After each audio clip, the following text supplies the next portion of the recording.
love the smooth operator. Shawty on repeat, I say sleep later. This another favor, consider me your neighbor. Lost a lot of fam in pursuit of the paper. She gon' catch the vapors when we slide by. The way I speak my mind, it's like I peak my prime, but I ain't close. I cruise through the night air, fantasy a dream, real world is a nightmare. Like Claire battling the brainless, learn to live shameless. Talk about me a lot, but claim that I'm nameless. You aimless, so I'ma style on them. They washed up, it's a rap, throw the towel on them. Gaining miles on them, otakus for the win. Tacos, it depend on the mood that I'm in. Like Finn when it's time for adventure. This some new blue, get ready to enter my mind for a few. Come and take a ride with the crew. I'ma show you how to recoup days lost when you vibe with the blue. Come vibe with the blue. Yeah. About time to regroup. Fly, got my eyes on the view. Never hear lies, only truth. Realize why they vibe with the blue. Vibe with the blue. Vibe with the blue. Vibe with the blue. Vibe with the blue. Vibe with the blue. Vibe with the blue. Vibe with the blue. Vibe with the blue. Vibe with the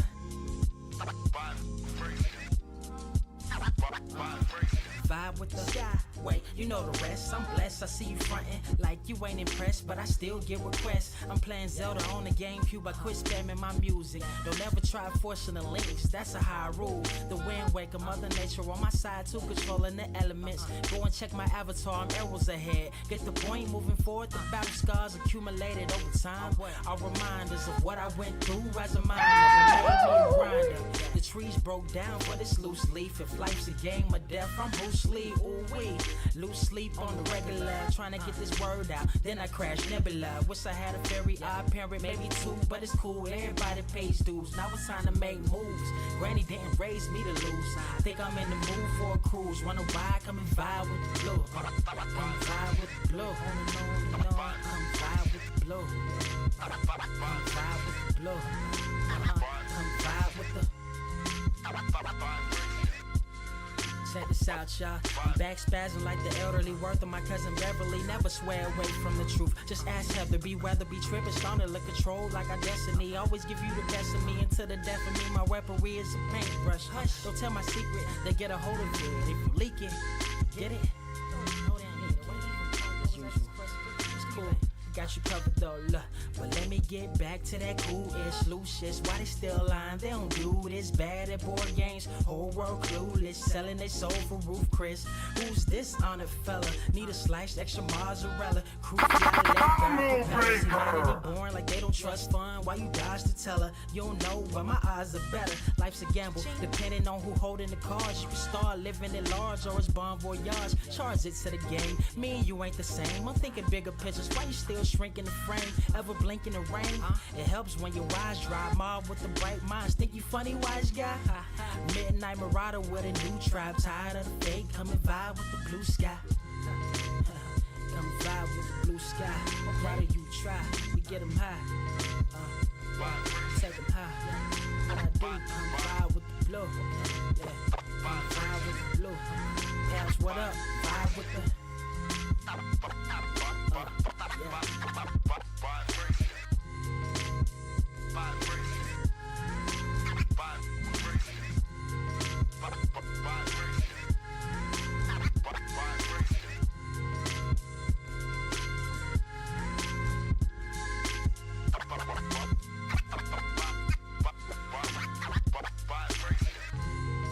Motherfucker, are you out of your damn mind?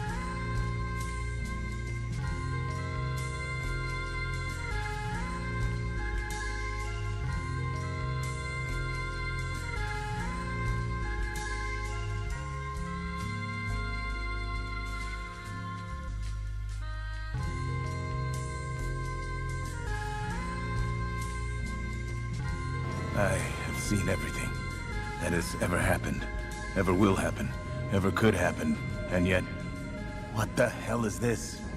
Are you ready? I might take up a couple of heads a night. Somebody give me a guillotine. I just might ride on my enemies. Dog and I fuck on my energy. Nowadays they just talk, but they talk about nothing. Nowadays everybody wanna say something. Goddamn, I'm the man and it feel like it. Give a damn about a hater when I feel like it. Not today, not today, not today, not tomorrow. Get out my way, please. I'm trying to get paid.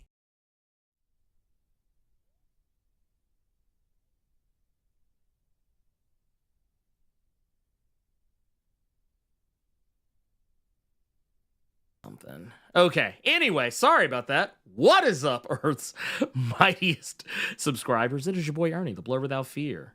Got the homie Robo of Left Face TV here, who you probably cannot hear because I have not changed that one either. It's one of those things I'm about to manually change. I had to do a clean install of Windows. So a lot of shit. And that fixed everything.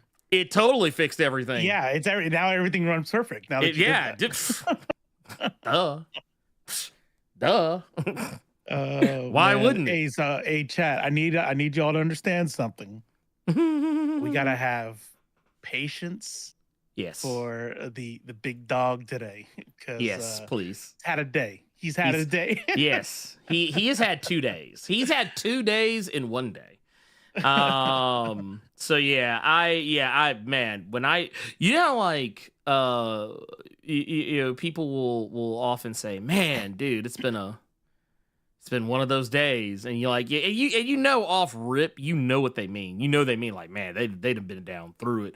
But yeah, like you still sing the Brandy song anyway? No, I get it. Right. Just like, it's one of those things.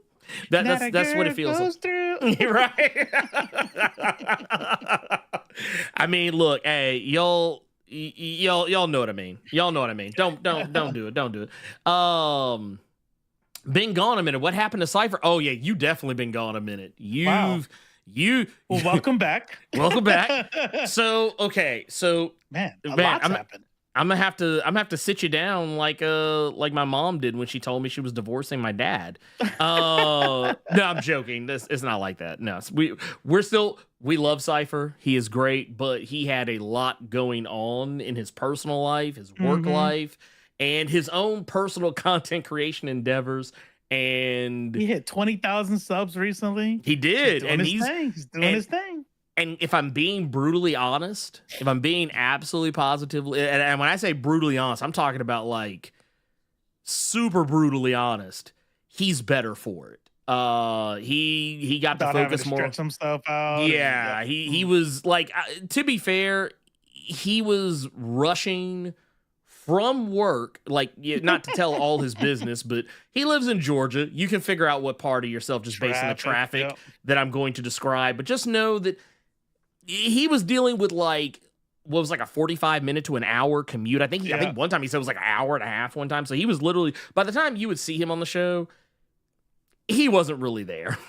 Yeah. Yeah, and it's no shade at him. What are we talking about? It's even by his own admission, he was nodding off while we were on the show, and he just wasn't there. And he now by has the way, more it time. was his idea. It was also his idea. It wasn't like a, hey. It sounds like the lead up is like, and this is why we had to let him go. Yeah. It's like, well, you've been voted off the island. No, it was, he actually broached the subject himself, and we decided, you know what, amicably, we'll part ways. We're still homies. We still chit chat. That's actually why my shit hasn't blown up, because I said, you know what? I can stay here and do this, and or I can go, and then my shit would be, I'd be at 20,000 too. You know what I'm saying? I mean, but said, you know what? Nerds and culture is way more important than that. It needs me. It needs me. I mean, to be fair, to be brutally honest though, no differently than with Cipher. It was one of those situations. We sat down, we all three talked about it. We recognized what it was, and like I said, we're all still cool. But yeah, I'm happy for the homie because, he's doing his thing. Just as I always told him that he could do, he is now doing the thing. And as well as I also get to say, told you so. So I get to say that. So that's a win. Because I say this about you all the time, right? And now I can say it about Chris. I hit that dude up and be like, hey, you want to, jump on some high? We're going to get on later. I got to finish the skit and I got editing to do. But if you guys are still awake, I'll hit you up afterwards. I'm like, look at this guy. Man. Could be me though. Responsible. No, because I'm gonna tell you what's gonna happen. Like, and I am disciplined, but I'm not that goddamn disciplined. My black ass will be sitting here talking about some, man, I got like 20 things I need to do, but you got a weird kind of discipline. You got a very self-destructive kind of discipline. Yeah. See, I think there's we have three different kinds of discipline amongst the three of us. Chris will go, no, I'm not going to do the fun thing because I know I'm not going to do the hard thing later if I do that. So I'm going to do the hard thing first. Okay. Me, I'm going to not do the hard thing. Ever. Right. He's like, no. That's the end of that one. For you, right. It's like you won't ever say no, but you're still gonna get the hard thing done. It just means you don't go to bed till 7 a.m. Yeah, no, that's actually incredibly fair. That's incredibly. It's true. See, what I'll do is I suffer for my fun. Like I'll suffer for it. I'll be like, you know what? Let me go ahead and edit this video at 4 o'clock in the morning, knowing good and hell well I need to be asleep. See? I don't know why I played Hunt for 6 hours, but it's like, well, but hey, I had fun. That's right. So That's right. That's what matters. I can't even be mad about it. That's like, right. Because you know why? I have nobody else to blame. That's right. But me. That's what my mom always used to say. Was it this? This is one of my personal favorites. Y'all probably know where I'm going with this, because I know I got a lot of y'all are wrestling nerds. Blerd screwed Blerd.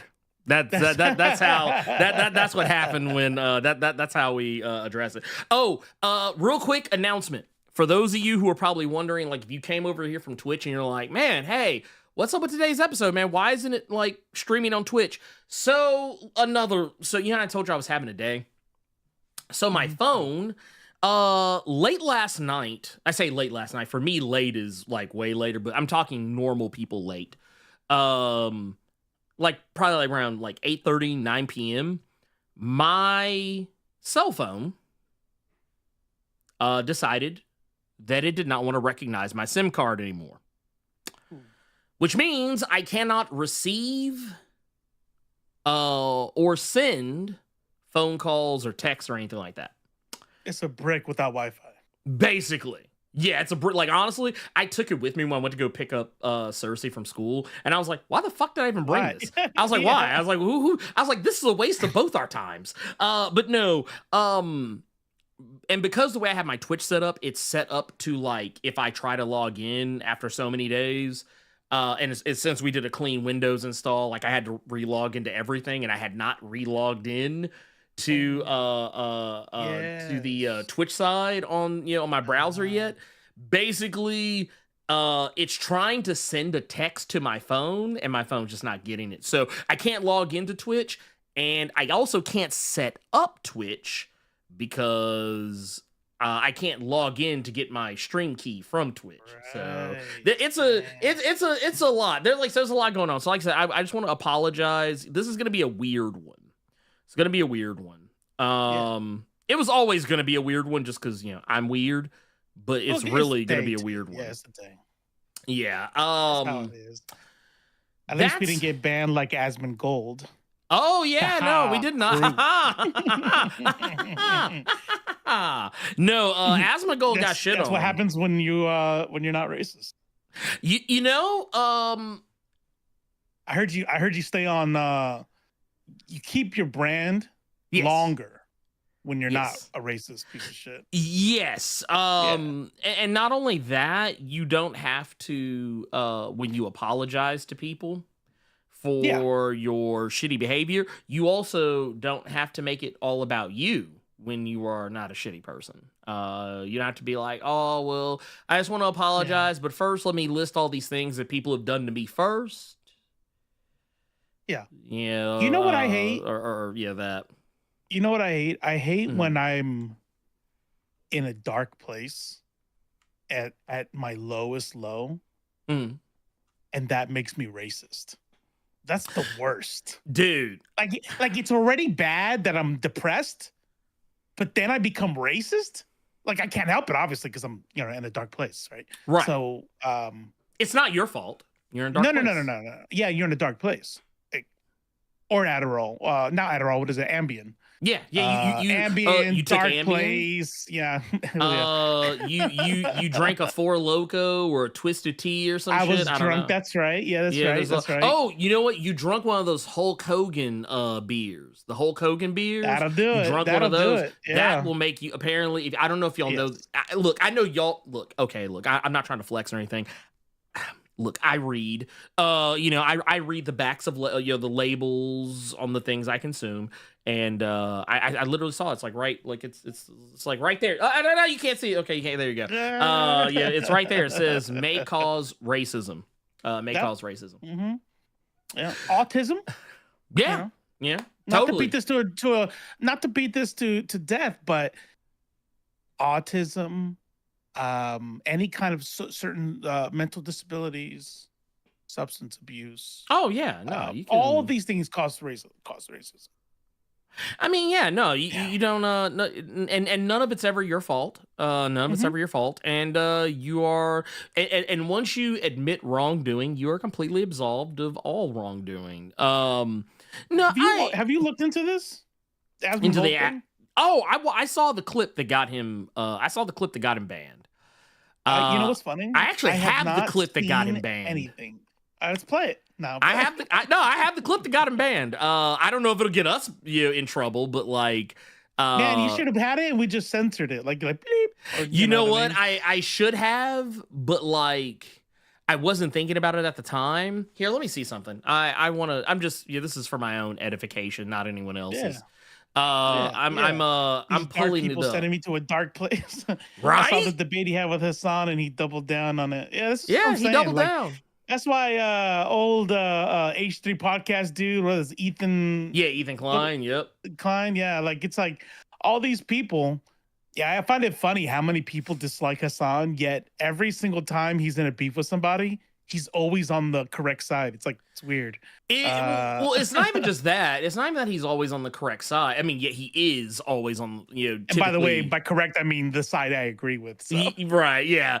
But no, it's funny because I remember after all this beef came up, somebody else got mad at him and tried to like call him a piece of shit. But the thing is, I was like, it wasn't like he was... Okay, here's the thing. Here's the thing about Hasan Piker. If you don't know who Hasan Piker is, he's a content creator, political commentator, talking head. He's been in the game for a long time. Basically, he's like me except smaller. Yeah, he's like a little less well known. A little less well known. Yeah, he's only streaming to like thousands upon thousands of people at any given time. Yeah. He's nobody. Like he only tops out like at 40,000 people. He's so unwell known. He's so unwell known that the one Anna Kasparian, or as I've taken to call her, Karen Kasparian. Or Anna Karen Sparian. She's super jealous of him because he makes so much money. He makes so little money. She's jealous of him. That's actually, right. That's what it is. She's like, I got so much money. But no, it's funny to me because, this is a guy who, do I agree with every single solitary thing that he ever says? No, not all the time. But I mean, I would say I agree with him more often than not. Like I would say I would give him like a solid 90%. There's some shit he says I think is kind of like, I don't know about all that, but I was like, hey, check back with me once I do a little research, and then we'll talk. We'll put a pin in it for now. But but no, when it comes to stuff like Israel Palestine and police reform and racism and like systemic racism, things of that nature, I'm like, you will see me nodding my head right along with him. Like I'll be that guy like while Hasan's cutting the promo on Saturday Night Main Event, I'll be the guy behind him who's like the henchman or manager or whatever, who's just sitting in the back just going. That would be me. That would be me in that case. I tell you, you know who co-signs Hasan? Who that? And they text and they're homies. FD Signifier. Yes. I feel like I don't dislike everybody FD dislikes. I'm pretty good at telling. I can tell. Mm-hmm. I just listen to when you complain. I'm like, is this a personality conflict? Right. Or is this a principles conflict? If FD doesn't like somebody based on principle, then I probably won't like that person either. Yeah. You know what I mean? Yeah. But I also seen him talk about people. I'm like, you just don't like that motherfucker. And that's okay. You're allowed to not like people. Him and Hasan are cool. So I'm like, obviously we're in the right spot. You know what I'm saying? Yeah. Look. You know what they say? They say, judge me by my enemies. I also think you can judge people by their friends as well, because I mean that's also a really good metric. Birds with feathers. Show me your friends. I'll show you who you are. You know all the stuff your mom would tell you when she wants to stop. Oh yeah. Wait. If your friends jump off a bridge, are you gonna jump off a bridge? That's right. I mean, if I didn't see the bridge, high as a bridge. That sounds fun as fuck. I mean, what? Wait. What kind of bridge we talking about? We talking about one of them little like pussy ass bridges? Yeah, like 5 feet off the ground, or are we talking like Golden Gate? Like what are we at here? But no, like guys like FD Signifier, I fucks with FD. I fucks with matter of fact, for those who know, like a ways back, I did a thing with waving the red flag. It's why I fuck with waving the red flag, because one day.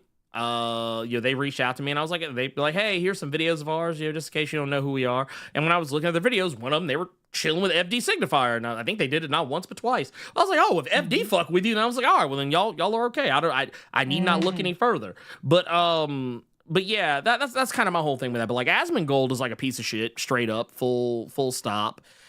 This is a guy who looks like somebody, like something or someone who you would find under a bridge, like literally like a bridge troll.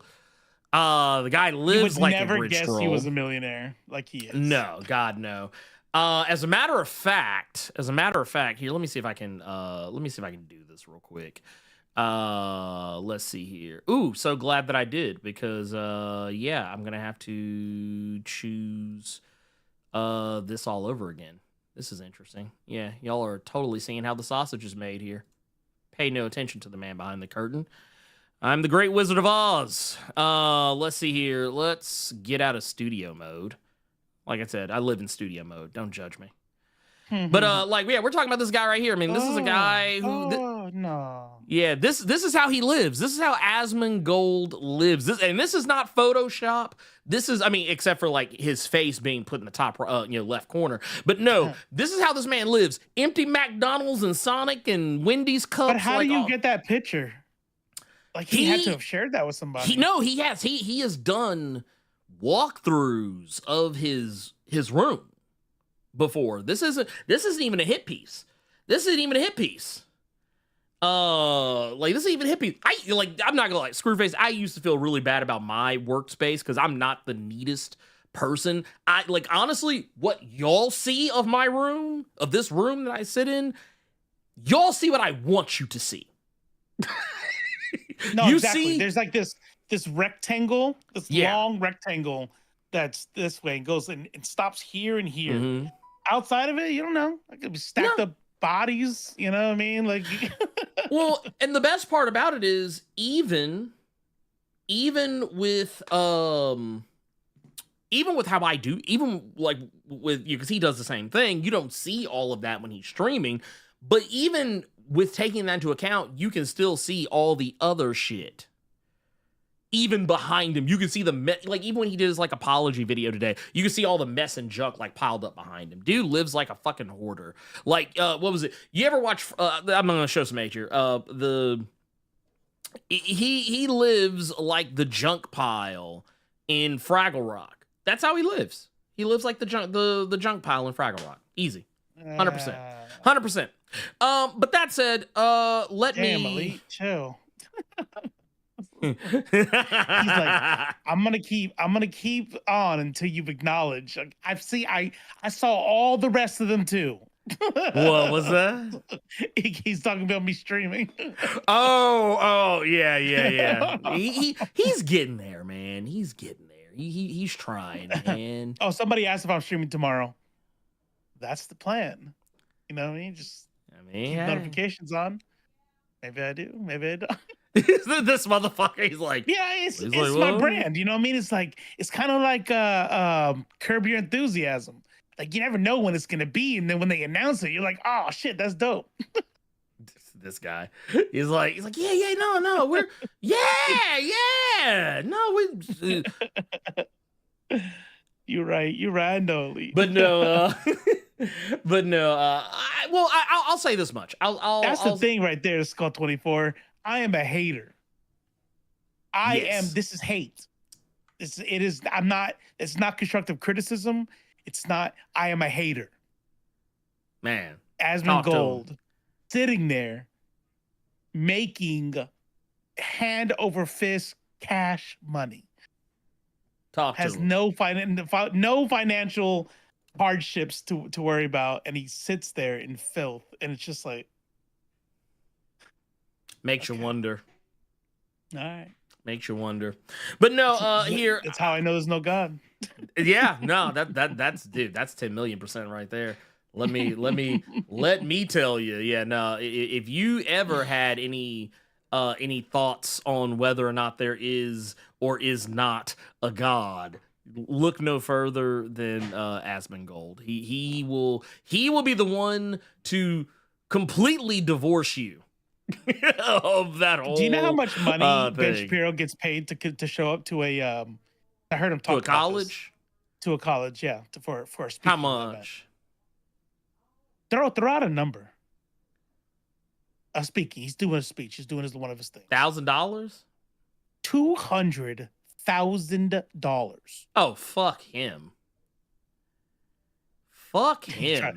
And you try to tell me there's a God. Get the fuck out of nah, here. At that point, there's no God. There is no God. And honestly, look, I'm gonna keep it a buck with you. If you can look me in the eye, tell me that, and still believe there's a God. And if there is, he's a dick. He's a dick. Not only is he a dick, that God is trash. Okay, look, I'm gonna tell you right now. Don't ever sit here and try to tell me that there is some God that just like sits on high and judges the good, judges the evil, sends the good people upstairs, sends the bad people downstairs, and then tell me Ben Shapiro gets 200 racks. 200 racks to talk at a college. I will fucking drop kick you. I'm like, get the fuck out of here with that shit. No, stop. Oh shit! Yeah. Look, well, I'm just saying. That reminds me. Somebody said, "Hold on, where is it at?" It was on Threads. It looks like a screenshot of an article. So it looks like he only took a screenshot of the article, but it's not. It's the whole article. It says, why left-wing commentators go to the right? Right? It's set up in big. And then it has one word down at the bottom. It says money. Yeah. It's like, that's the whole article. That's it. That's the article. Like, there's nothing else. Well, I mean, like I said, I mentioned Karen Kasparian earlier, Anna Kasparian of the Young Turks. I mean, yeah. That said, the birthing person. Known birthing person, Karen Kasparian. Known haver of womb. Mm-hmm. No, yeah, haver of womb, yes. Haver of uterus. Haver of uterusi. Is that a thing? I don't know. Here, I'm gonna change this real quick because I just realized something. You would not have been able to hear it the second I played it. Let's go back a little bit. We're gonna go back a step. This is the one thing I don't have to like. Money is the root of all evil. Wait, yeah, no, it is. It is actually. It is. But I'm gonna tell you what. It sure can make you not think about evil. It can sure as shit make you not give a fuck about evil in your presence. I can promise you that. There are some days, y'all, I have legit sat here, looked at myself, and put the clown makeup on myself. Like, I'm just sitting here just like, why? Why? I could literally, y'all have no idea, I could be making literally, quite literally, hundreds of thousands of dollars. I'm not going to say millions because I'm not that special, but I could be making hundreds of thousands of dollars if I just didn't give a fuck. Like, I joked with Robo about this. Yeah, if I didn't have any principles, man, dude. Like, I've actually, matter of fact, yeah, I'm going to tell you a little bit about how the sausage is made behind the scenes. Just real quick. And then I'll show the little video of Asmongold being a fucking shit ass. Is he apologizing in this? No, this is where he's actually like perpetrating. But like, no, I've shown this to I had actually shown this to Robo before. But a second time happened, and I showed it to him, once again. But I have been approached by 2 different outlets. Oh yeah. One of which was Rumble. Rumble knocked on the Blerd Without Fear's door and said, "Hey, you want to bring your live stream to Rumble?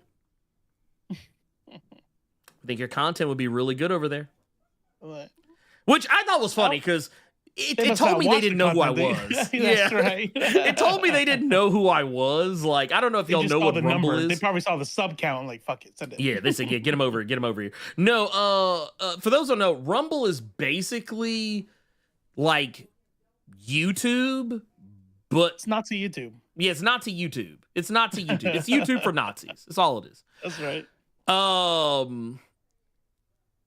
And the thing is, and what Screwface just said is something that it was actually my argument for why it might be a good idea, is that it would do well, but because it would get so many hate views, like the chat would be flooded with Nazis, and honestly, I just would not be happy. I would not be happy with the community. It's the same thing with Kick. It was the same thing. Same with Kick. Same with Kick.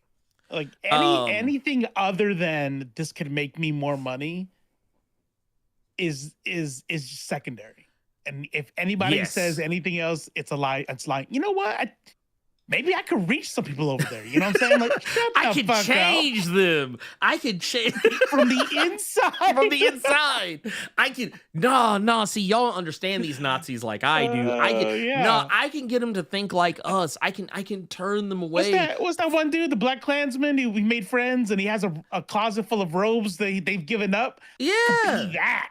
Yeah. You know what I mean? I don't even care about the deal and the money they want to give me. Yeah, that's just a bonus. That's not the main thing.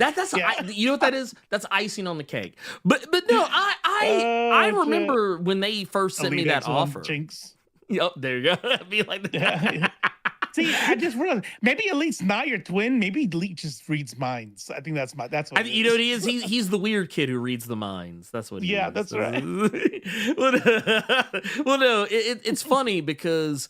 When they reached out to me, like I actually seriously considered it for all of like a few minutes. Like I'll be honest, it was a few minutes where I was like, because I knew they were talking about some money. Because if I would have gone, what they would have done is they would have had me sign an exclusivity deal of some sort, most likely, which means there's going to be some guaranteed money in there, most likely. I probably would not have gotten paid as much as like your Tim Pools and your Steven Crowders, whatever. But like I probably wouldn't have been hurting. I'm not saying I was gonna be rich. It wouldn't be like life-changing money, but it would have been like, but I ain't broke money. That's what it would have been. That's what it would have been. But what ended up happening was Robo talked me out. Actually, Robo was the one that talked me off the ledge.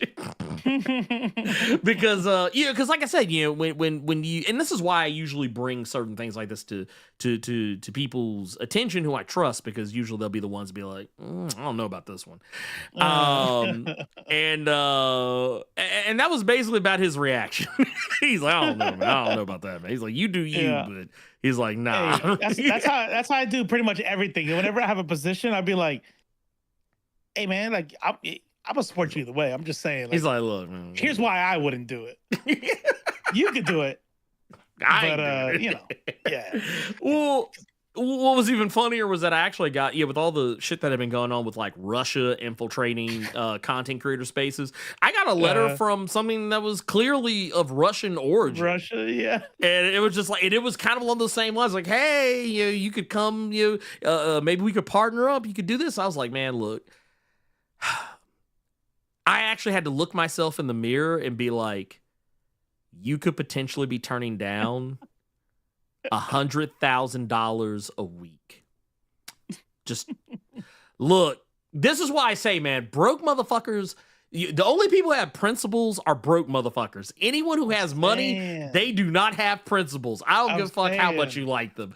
I don't care how much Russia you like thing, them. I think would be even easier. Would be even easier just because I'm thinking to myself, I'm like, man, I'm not trying to go to jail for these motherfuckers. You're not paying. There's no way.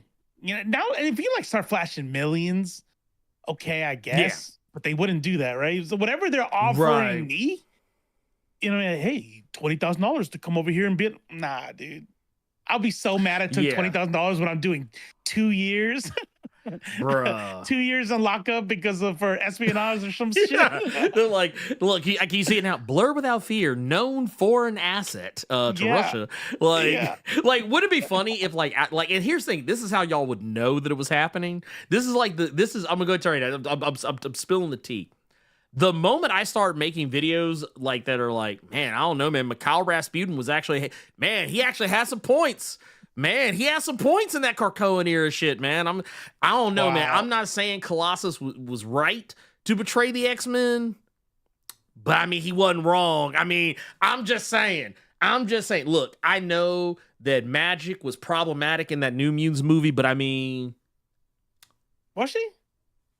Oh yeah, she was. Why? What happened? She was slick. Not even slick. She was fucking racist as fuck. Like the shit that she was saying to like Danny Moonstar in character. There were some moments where she made some less than thinly veiled remarks about her being Native American and Pocahontas, Standing Rock.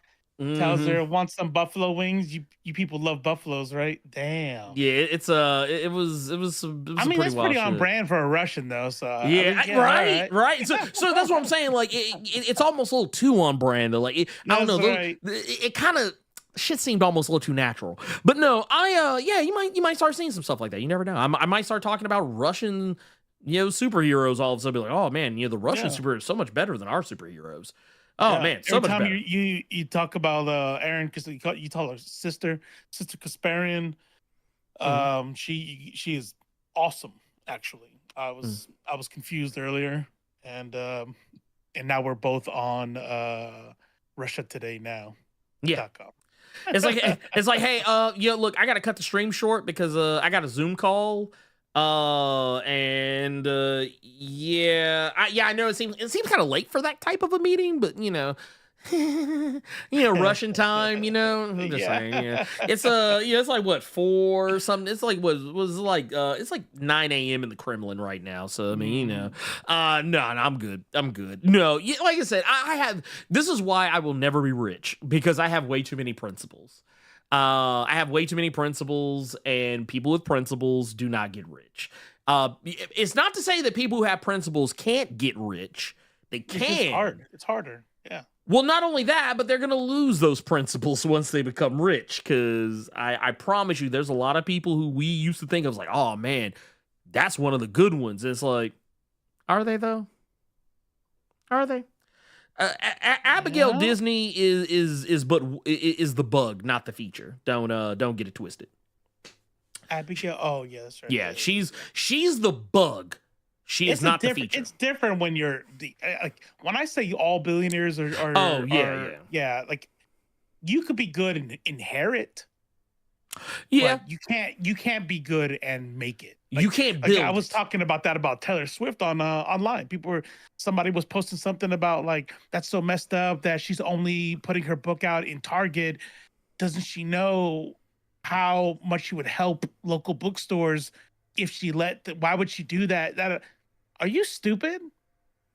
It's like she's a billionaire. Do you think she made billions by being like this not giving a fuck about $1 million deals Target's gonna give her? Like, come on, man. Dude, let me tell you something. She would wipe her ass with the amount of money that she lost only selling the book in Target. Do you know how many people only sell their books in Target? That's a wild thing to still say in 2024. But Right. like, yeah, no, nobody cares about that shit. Like, That's because they've already made their money when they make that deal. yeah, the money is made. Giving them the money, saying, "Hey, if you do exclusive with us, we'll give you this bonus on top of this shit." Like, shit. So, I mean, I Good, guess. go for it. You know. Look. Let me tell you this. Let me ask this. Would any of us turn that shit down? Nah, not from Target. I don't think so. I don't think so. From Target. Nah, fuck that. Nah, fuck I mean, that. right now we're streaming on Google's platform. You know, people stream on Twitches, which is Amazon. I mean, if it's about platforming, now I could tell you for sure that I don't think there's any amount of money that can get me to like publicly denounce like my own principles. Like if Target wanted me to come on and they offer me X amount of money to be like a pro-Israel, you know, hostage remembrance stream or something, I'd be like, nah, I'm good. Yeah, I'm good. Nah. Here's the thing. The thing is like, yeah, are there some things that I'm not principled on? Sure. If someone said, "Hey, Blur Without Fear, would you sign an exclusivity deal to where you only talked about AWA Upshot comics?" Oh yes. I mean, how much we talking? But that's not violating principles. Yeah, though. no, it's 100%. not. No, it's not. That's like that. That's what I'm talking about. That's the type of principles I would like. But like it would be like the first question I would ask would be how much. Right. And if I put a number down and they matched that number or exceeded it, I'm just saying. How about this? What if they paid you? That's actually a good one. Check it out. That's a good one. What if it was Black Sands? But here's the deal. It's Black Sands, and part of the deal is like no disparagement, and no you disparagement. Have to you have to be positive about it. Oh, and you're not allowed to talk about Marvel. It is exclusivity totally, and no disparagement. Full. Oh, like we're talking like 100. Yeah. Ooh, man, I'm not gonna hold you. Like if it was Black, like if I could only talk about Black Sands, oh my god, what's the amount of money? It? What's the deal though? Yeah, I mean, like a $2 million deal, $2 million 5 years. Nah, really? Wait. I said no too fast. I thought I misheard you. I thought you said 2,000. I was gonna be like no. But if you said if it was $2 million, $2 million 5, because I'm gonna tell you right now, man. Look, with $2 million, I could 5 years flies by. Yeah, you know, you can apologize for a lot of shit after 5 years, right? I'd be like, look, man. Oh, I'd be like, look. I'd be like, look, I'm like, man, why y'all gotta bring up old shit? Well, hey, man, you still talking about that Black Sands? Like, look, man, can you let people grow? This was 6 months ago. I can change. Yeah, 6 months is a long time. You know what I'm saying? I can Housefly only lives a couple days, right? Imagine how long 6 months is to Housefly. Okay, it's all relative. I think the easy thing about Black Sands is that I think you would have to ignore shit because you can still talk, talk about, oh, this is cool and this fight and da da da da, right? But like C. Rouse says, you know, Robo sold out when like, yeah, Sabra's cool. Like, I don't think there'll be any way for me to figure out how to be positive towards Israel when the whole existence of Israel, what they're doing is shit. You know what I'm saying? It's like no, 100%. I wouldn't be able to do it. But like Black Sands, I don't think it's so bad. It's not like it's like Ethan Van Sciver, EVS, whatever his name is. You know, Comicsgate shit, you know? Right. Right?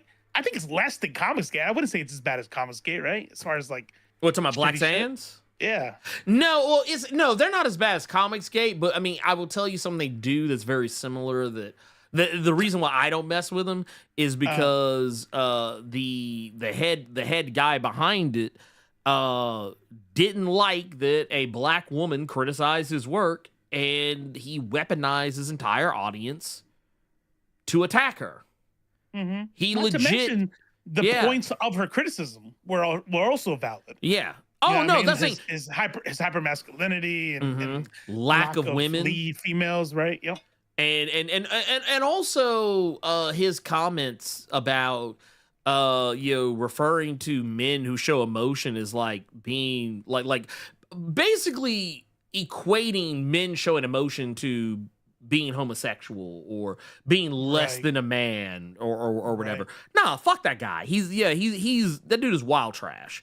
That dude is wild trash. I look at it like this: if your pro-blackness doesn't include women, if your pro-blackness doesn't include women, I would also say if your pro-blackness also then excludes, I was gonna say you're anti-black. Yeah. I will also go as far as say if your pro-blackness excludes people who are LGBT. People who are the LGBTQ. I'm gonna go and tell you right now, you're anti-black. Sorry, right. Just because here's the thing: people can be a lot of things at once. That's right. Just like you could be a black straight man, you can also be a black gay man or gay woman, or any of the other spectrums of the listen to this LGBTQ. Sentence. I want everybody to listen to this sentence, and I want you to tell me how it feels. Like what I imagine a regular conversation. Yeah. Blah blah blah.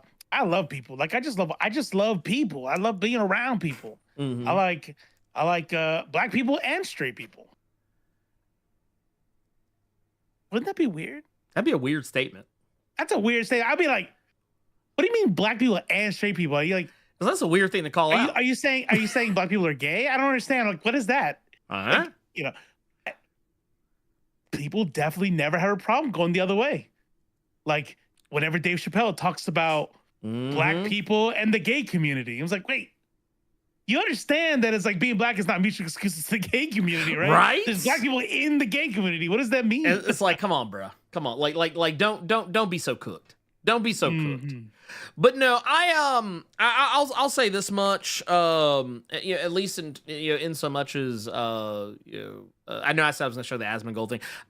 I'm not gonna do it just because Robo would not be able to hear it. So I can't get the thing to do what I want it to do. That's kind of. How about can you just throw it to me in the thing? I'll press play at the same time. Oh, that's fine. Here, let me see. Unless you. Yeah. It's only like 4 megabytes. Give me a sec.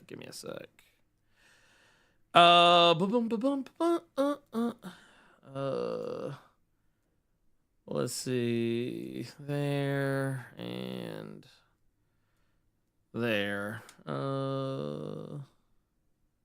There you go. And let me get back to OBS because there. Okay. All right.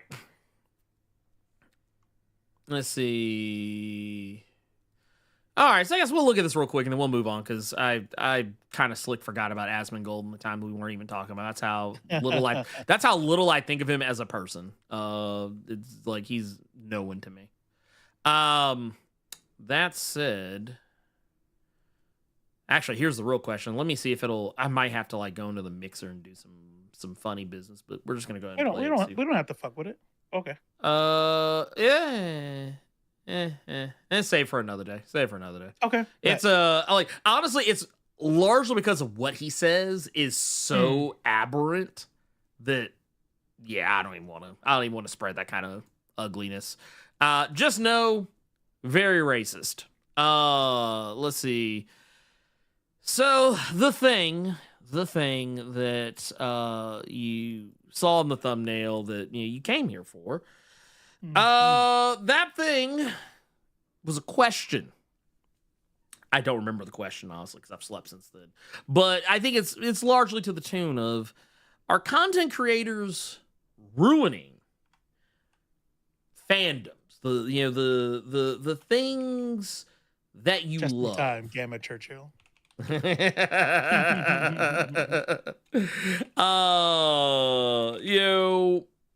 It's funny because in here, I'm gonna pull this up just because. Let's see if I can. Do I need to shrink this down? Let's see what happens. Yeah, we'll shrink this bad boy down. There we go. Yay! Hey, look at that. We'll put it like right there. Look at that. Yeah. Booyah.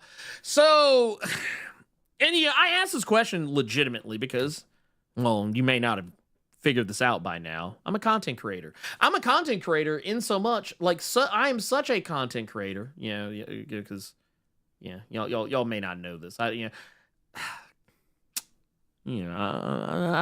do okay for myself.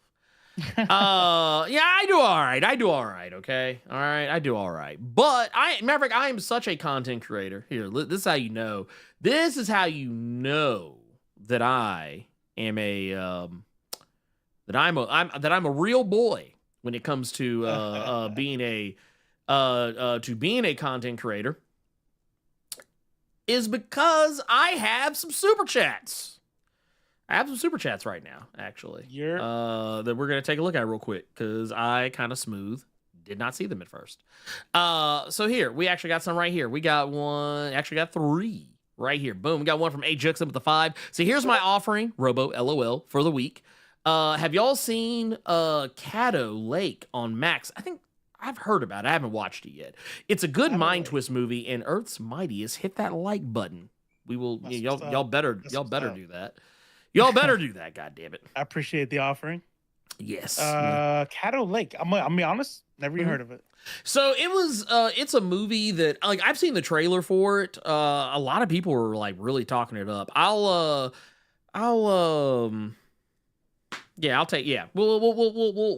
come back to that one after the stream.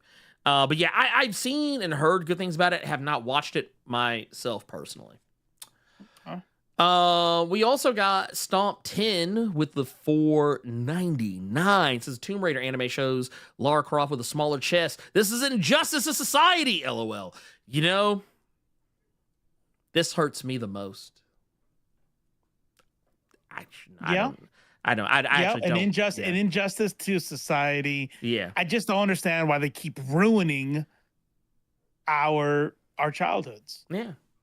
And injustice anywhere is a threat to justice everywhere. Everywhere. And that includes trying to pass off this itty bitty titty committee Lara Croft as the real legitimate Lara Croft. I just don't understand it. No, because everybody knows Lara Croft has milkers. And so this is not my Lara Croft. Has anybody watched the anime? Is it good? I haven't watched any of it, but I've seen some clips. I haven't seen like a whole episode, but I'm not a huge fan of the IP, so I think I'm like, okay. I'm not a huge Lara Croft guy. Like, that was never really my thing, even when it was all about big titties, because they were fucking polygons. Why would I care? Yeah. I mean, you got a JCPenney catalog right there. Right? You know what I'm saying? Like, I'm good. Not only that, it's like, look, man, I got we would get the Victoria's Secret catalog, so I mean, I'm good. I'm good. But no. But did you get the Fredericks of Hollywood? Yes, we get the Fredericks of Hollywood, the Sears. That was like triple X. That was like, the Fredericks of Hollywood. You'd be like, oh man, it's about to be a good day. This is about to be a good day. That when the mailman would show up and drop it, you'd be like, hey, don't call me, and make sure there's plenty of water in the cooler. Yeah. I'd be like, yeah, well, guys, I guess I got to go back in the house. I can hear my mom calling me, but your mom's not home. Shut the fuck up. Shut up. Shut the fuck up. Shut up, man. You're ruining it. You're ruining it. You ever notice every time the mailman comes, he runs inside, doesn't come out for like hours. Yeah, hours gone. Just like, look.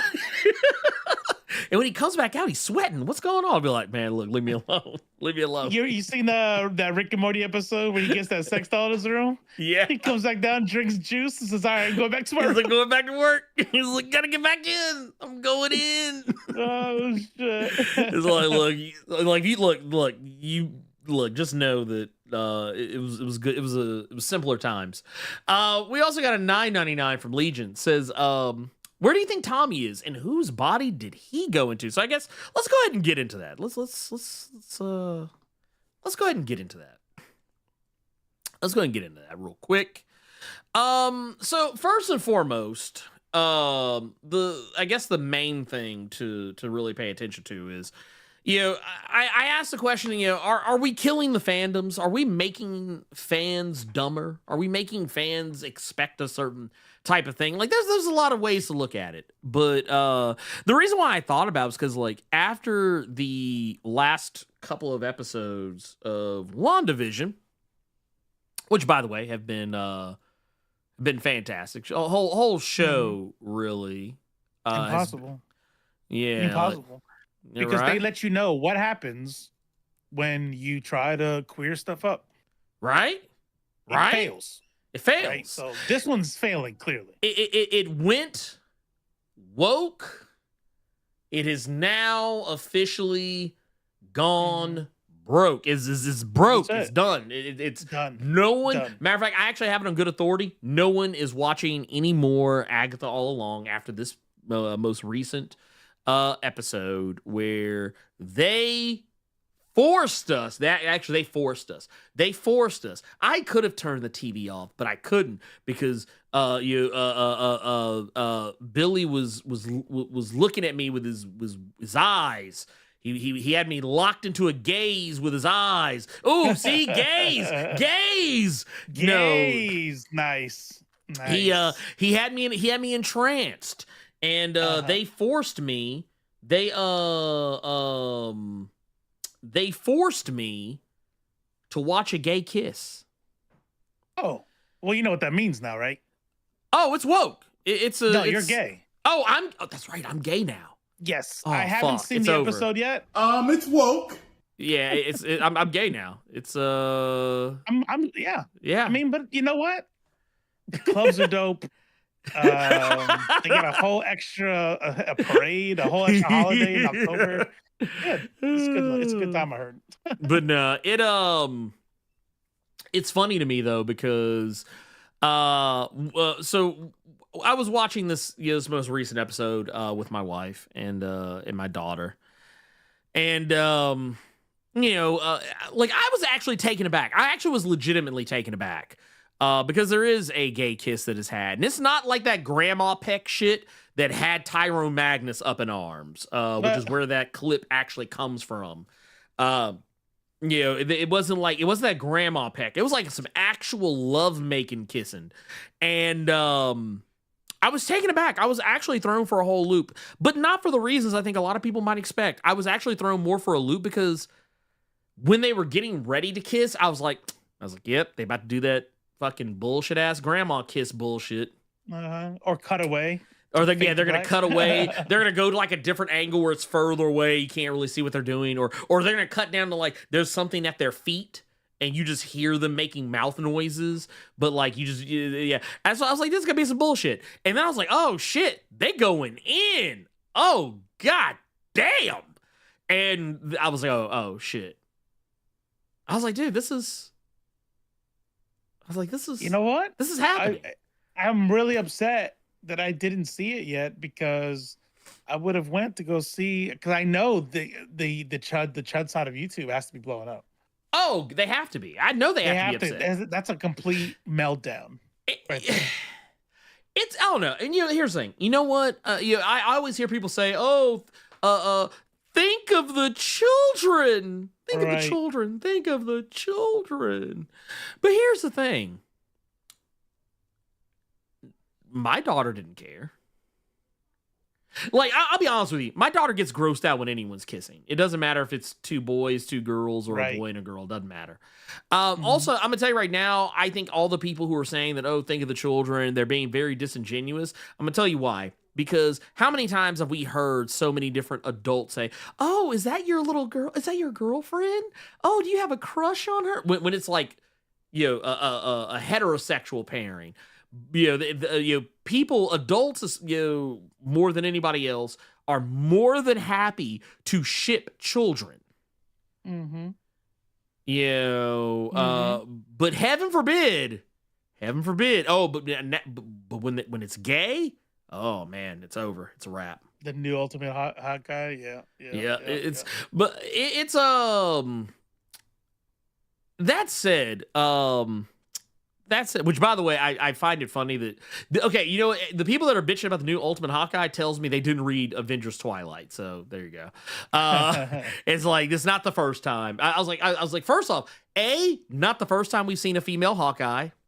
B, not the second time we've seen a female Hawkeye.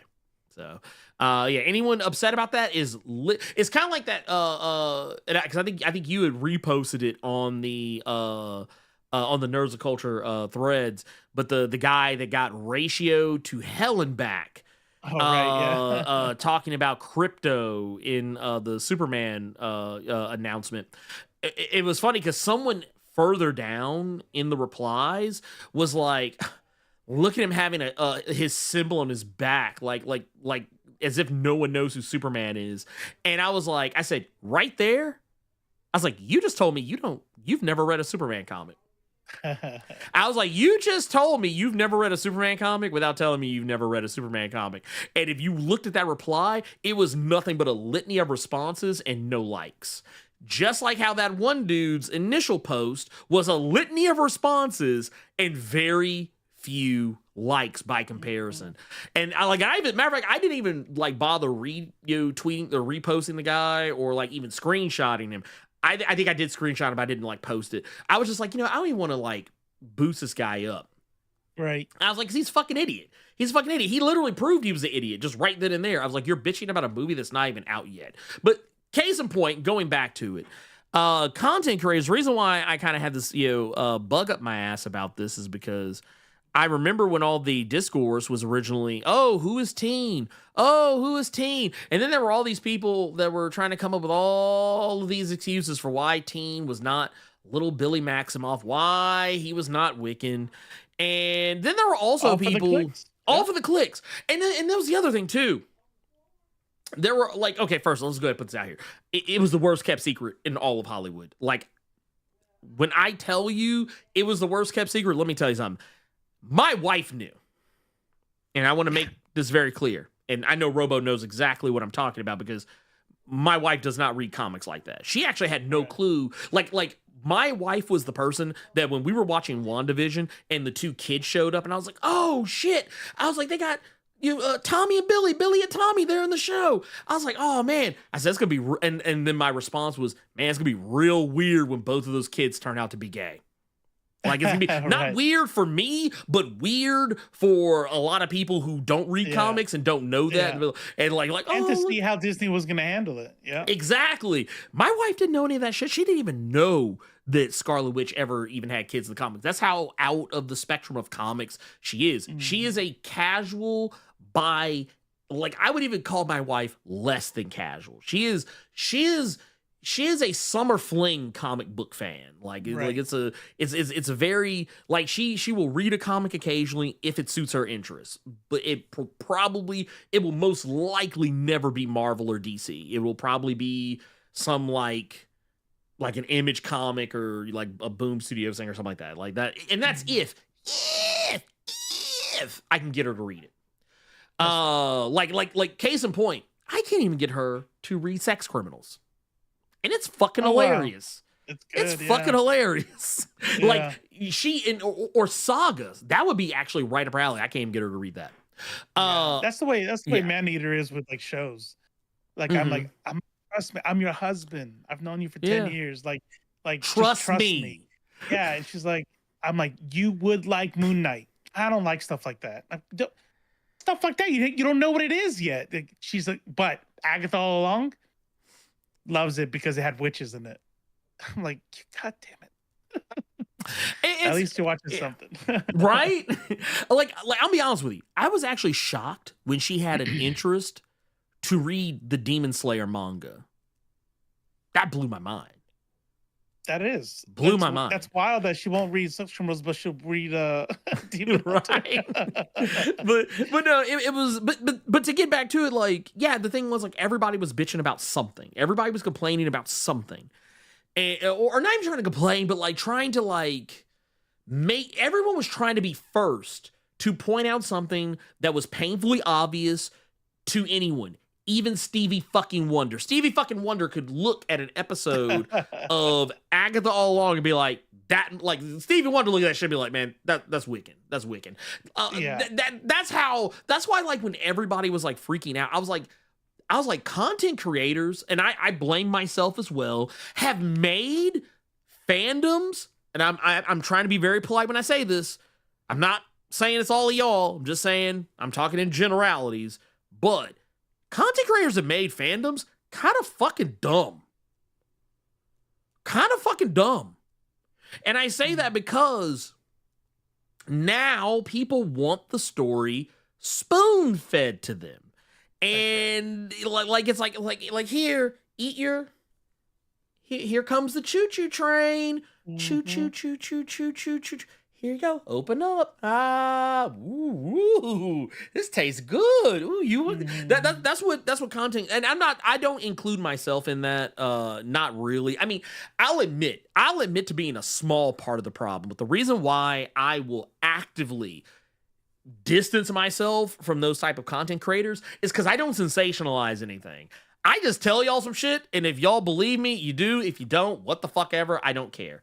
I think the most that we'll do anything content creator-ish. Yeah. I mean, obviously, I'm just speaking for Nerds of Culture is what, and this really just is the life. It's just really the reality of it is figuring out what's trending. You know what I mean? Right. What is trending, and if not trending, trying to imagine this audience right here, chat, y'all. What do y'all want to see? Right. That was part of our conversation with the Asmongold, right? It's like how much of the Blerd Koa gives a fuck about Asmongold. That guy. You know what I mean? It's like we don't really have the good feel on it. What if we sit there and like, oh, why is this guy talking about that? I don't even know who this motherfucker is. Okay. So that is the one thing that you might sit there and go, okay, it's not just whatever they want to talk about. But then there's like this next level. Yeah. Elite X1 says, who the fuck else could it have been? They were talking, obviously, Mephisto again. Yeah. But the big one I saw being thrown around was that it was Blackheart, Mephisto's son. Yeah. And this would explain all the magic shit and yada, yada, yada. And it was like, then you got to think. Anybody who does a comic book channel, and I don't mean the chuds because we know they don't actually give a fuck about anything. No, they don't read comics. They don't play the games. They don't read comics. But the nerds that are saying this, like even when you start taking up shit, like who are those people that always have all the theories, like not Screen Rant. Is it Screen Rant? Oh, like heavy spoilers, top 10 nerd, and like those like people, groups like that. Yeah, I'm like you're supposed to be a comic book reader. You know it's Wiccan. Yeah, you know. But you know what they do? They know everybody's already saying it. So they're going to come out and say Blackheart. Yeah. That way it gets moving, da-da-da-da. But that's like that is literally the next level of dishonesty. Yeah. You know what I mean? Like, you don't think it's Blackheart. You're just trying to get the clicks. And I think that's disrespectful to your chat. That's disrespectful to the people that, you know what I mean? It's New rock stars. Thank you. New rock stars. That's what I'm not gonna exactly lie. I was of. New rock stars. I have. Oh my god, I can't fucking stand them. I'm sorry. I used to like them a lot, just until recently is when they've been annoying the fuck out of me. Yeah, like they're just and I'm gonna tell you what, this type of climate that has been created in the content creator space, it's why we get dumbass articles like this one. I actually saw this the other day. I posted on Threads, talked about it a little bit. But this article right here says, does Agatha All Along even need a big bad? And I literally, like, I posted this screenshot on Threads, and I was like, I don't know who needs to hear this, but Agatha is the big bad. It doesn't matter whether it needs a big bad or not. I was like, Agatha, I said, just because Agatha is the protagonist doesn't mean she's not the wall against which all the other characters on the show must crash. Like she is the villain. Right. It's but they're kind of doing like a good job setting you up to feel bad like when she empathy. finally goes all in. Right, yeah. It's like Breaking Bad. Breaking Bad. Right. On any other show, Heisenberg is the villain. But the difference is that Heisenberg is the protagonist of the story. Therefore, he's not the antagonist. There are antagonists on the show, but the problem is not all the antagonists are bad guys. Like case in point, his brother-in-law Hank. Hank is not a bad guy, but he's an antagonist.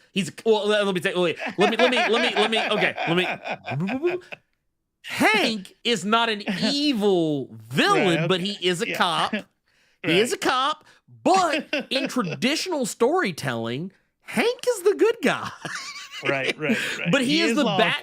Yeah, right. he is the bad guy though, because Heisenberg is the hero, despite the fact that Heisenberg is a whole fucking drug lord. But the thing is, even though Heisenberg is the protagonist, he is still technically the big bad of the show at the same time, because he is badder than everybody else. The whole show is improving how much better he is at being a criminal than all the other people around him, even people who are cold, hard, merciless killers. So yeah, I think people, it's shit like this though that makes me, man, I'm not gonna lie. I think, I'm not gonna lie, man. Just the things I've seen, I actually use this as an example. I'm not trying to call anybody out. But when I was talking about this, one of the inspirations behind this was a video I did a ways back. And it was for Philadelphia. Some of you may remember it. If you didn't, you should totally do? You should totally go watch that video, because I totally put a lot of heart bring up and soul into bad, it. whatever fucking, the show you just brought up, bad. What's the one? The Shield? My brain's turning off. Nope. The one with the drug dealer, the meth guy. That's not Breaking Bad? Breaking Bad. Yeah, oh, yeah, that's yeah. what I said. Yeah, so you brought up Breaking Bad in the Sentinels one. Thank you, Elite.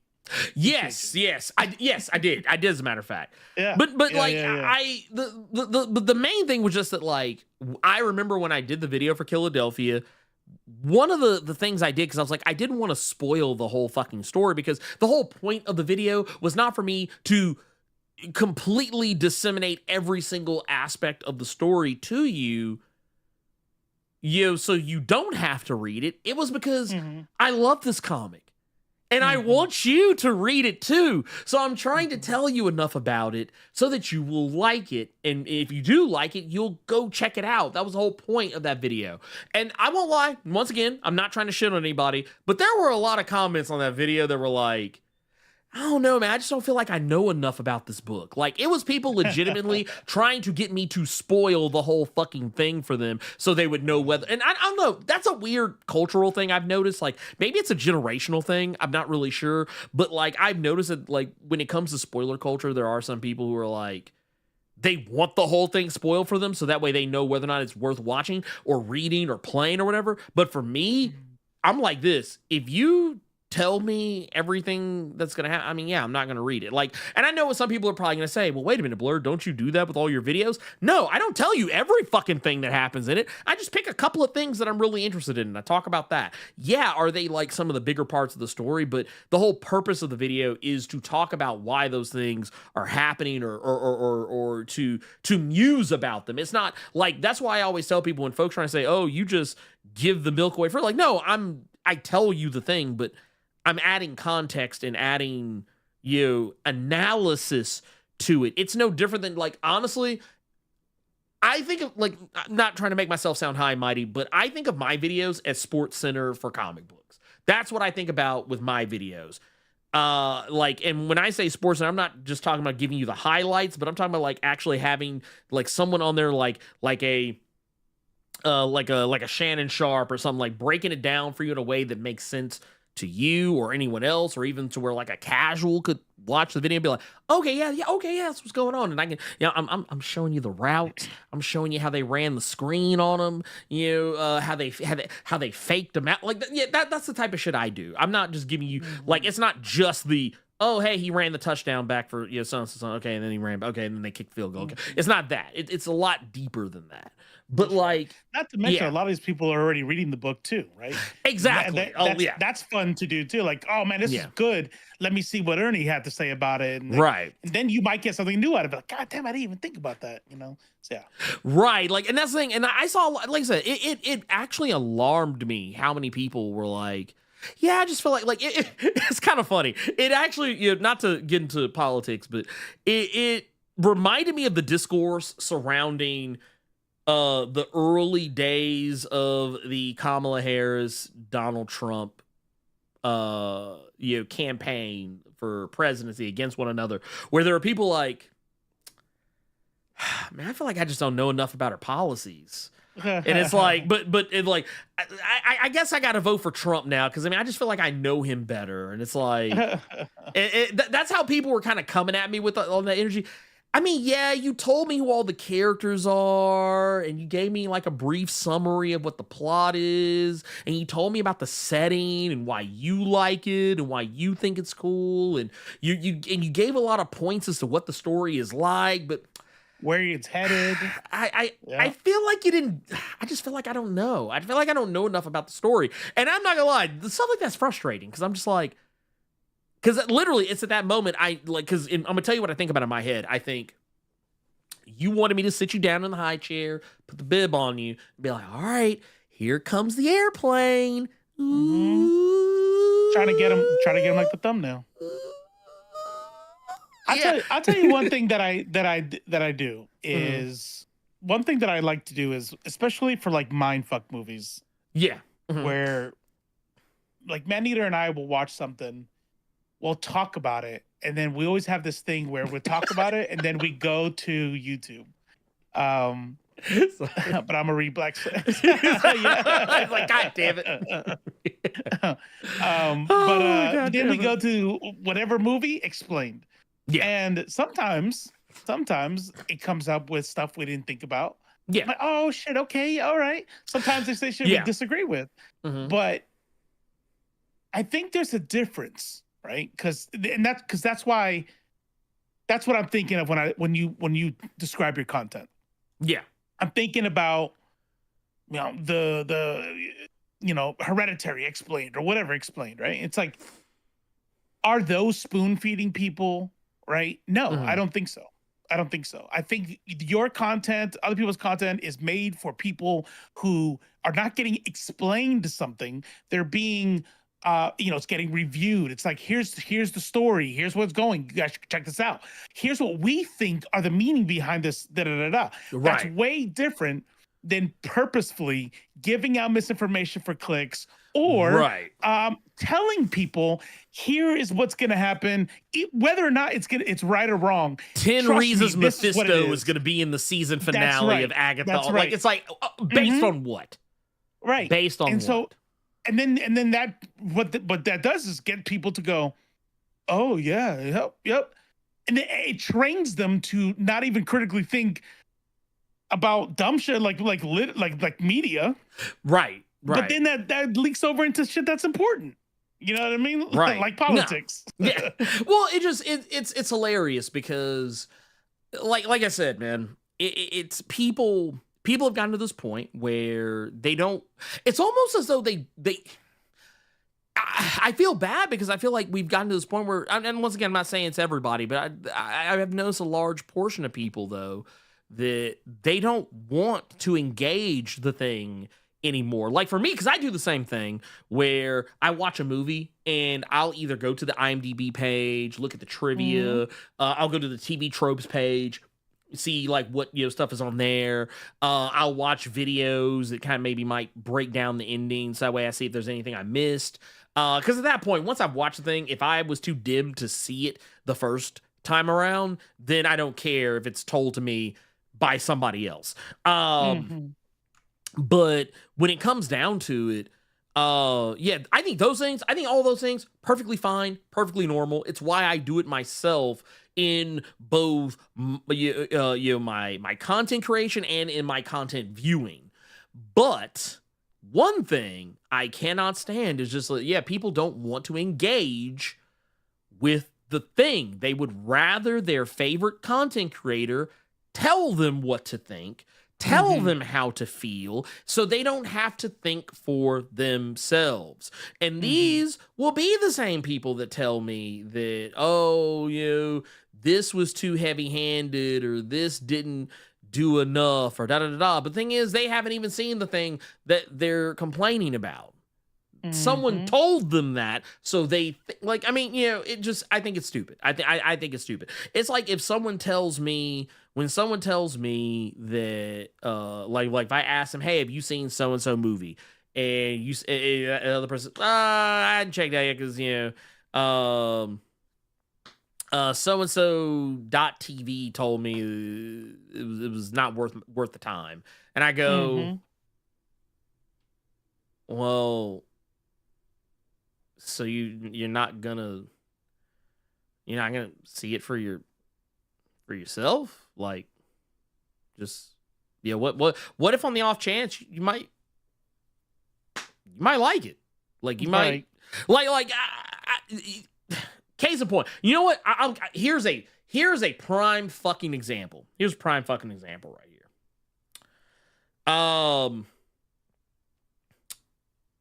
There have been times where Robo, you and I are talking, and we'll be talking about a movie or something like that. Most likely, probably a movie, more often than not. It'll be something I probably heard somewhere that probably not worth my time. But if you told me, you're like, nah, dude, you should still give it a chance, I'll be like, okay, yeah, and I'll do it, and you know what, I will do it objectively. Case in point, I know for a fact, matter of fact, when it was announced that the movie Speak No Evil was being remade, I was the first motherfucker to raise my hand and say, who is this for? Matter of fact, no thank you. And then, who the fuck is this for? Because I literally said that to Maneater.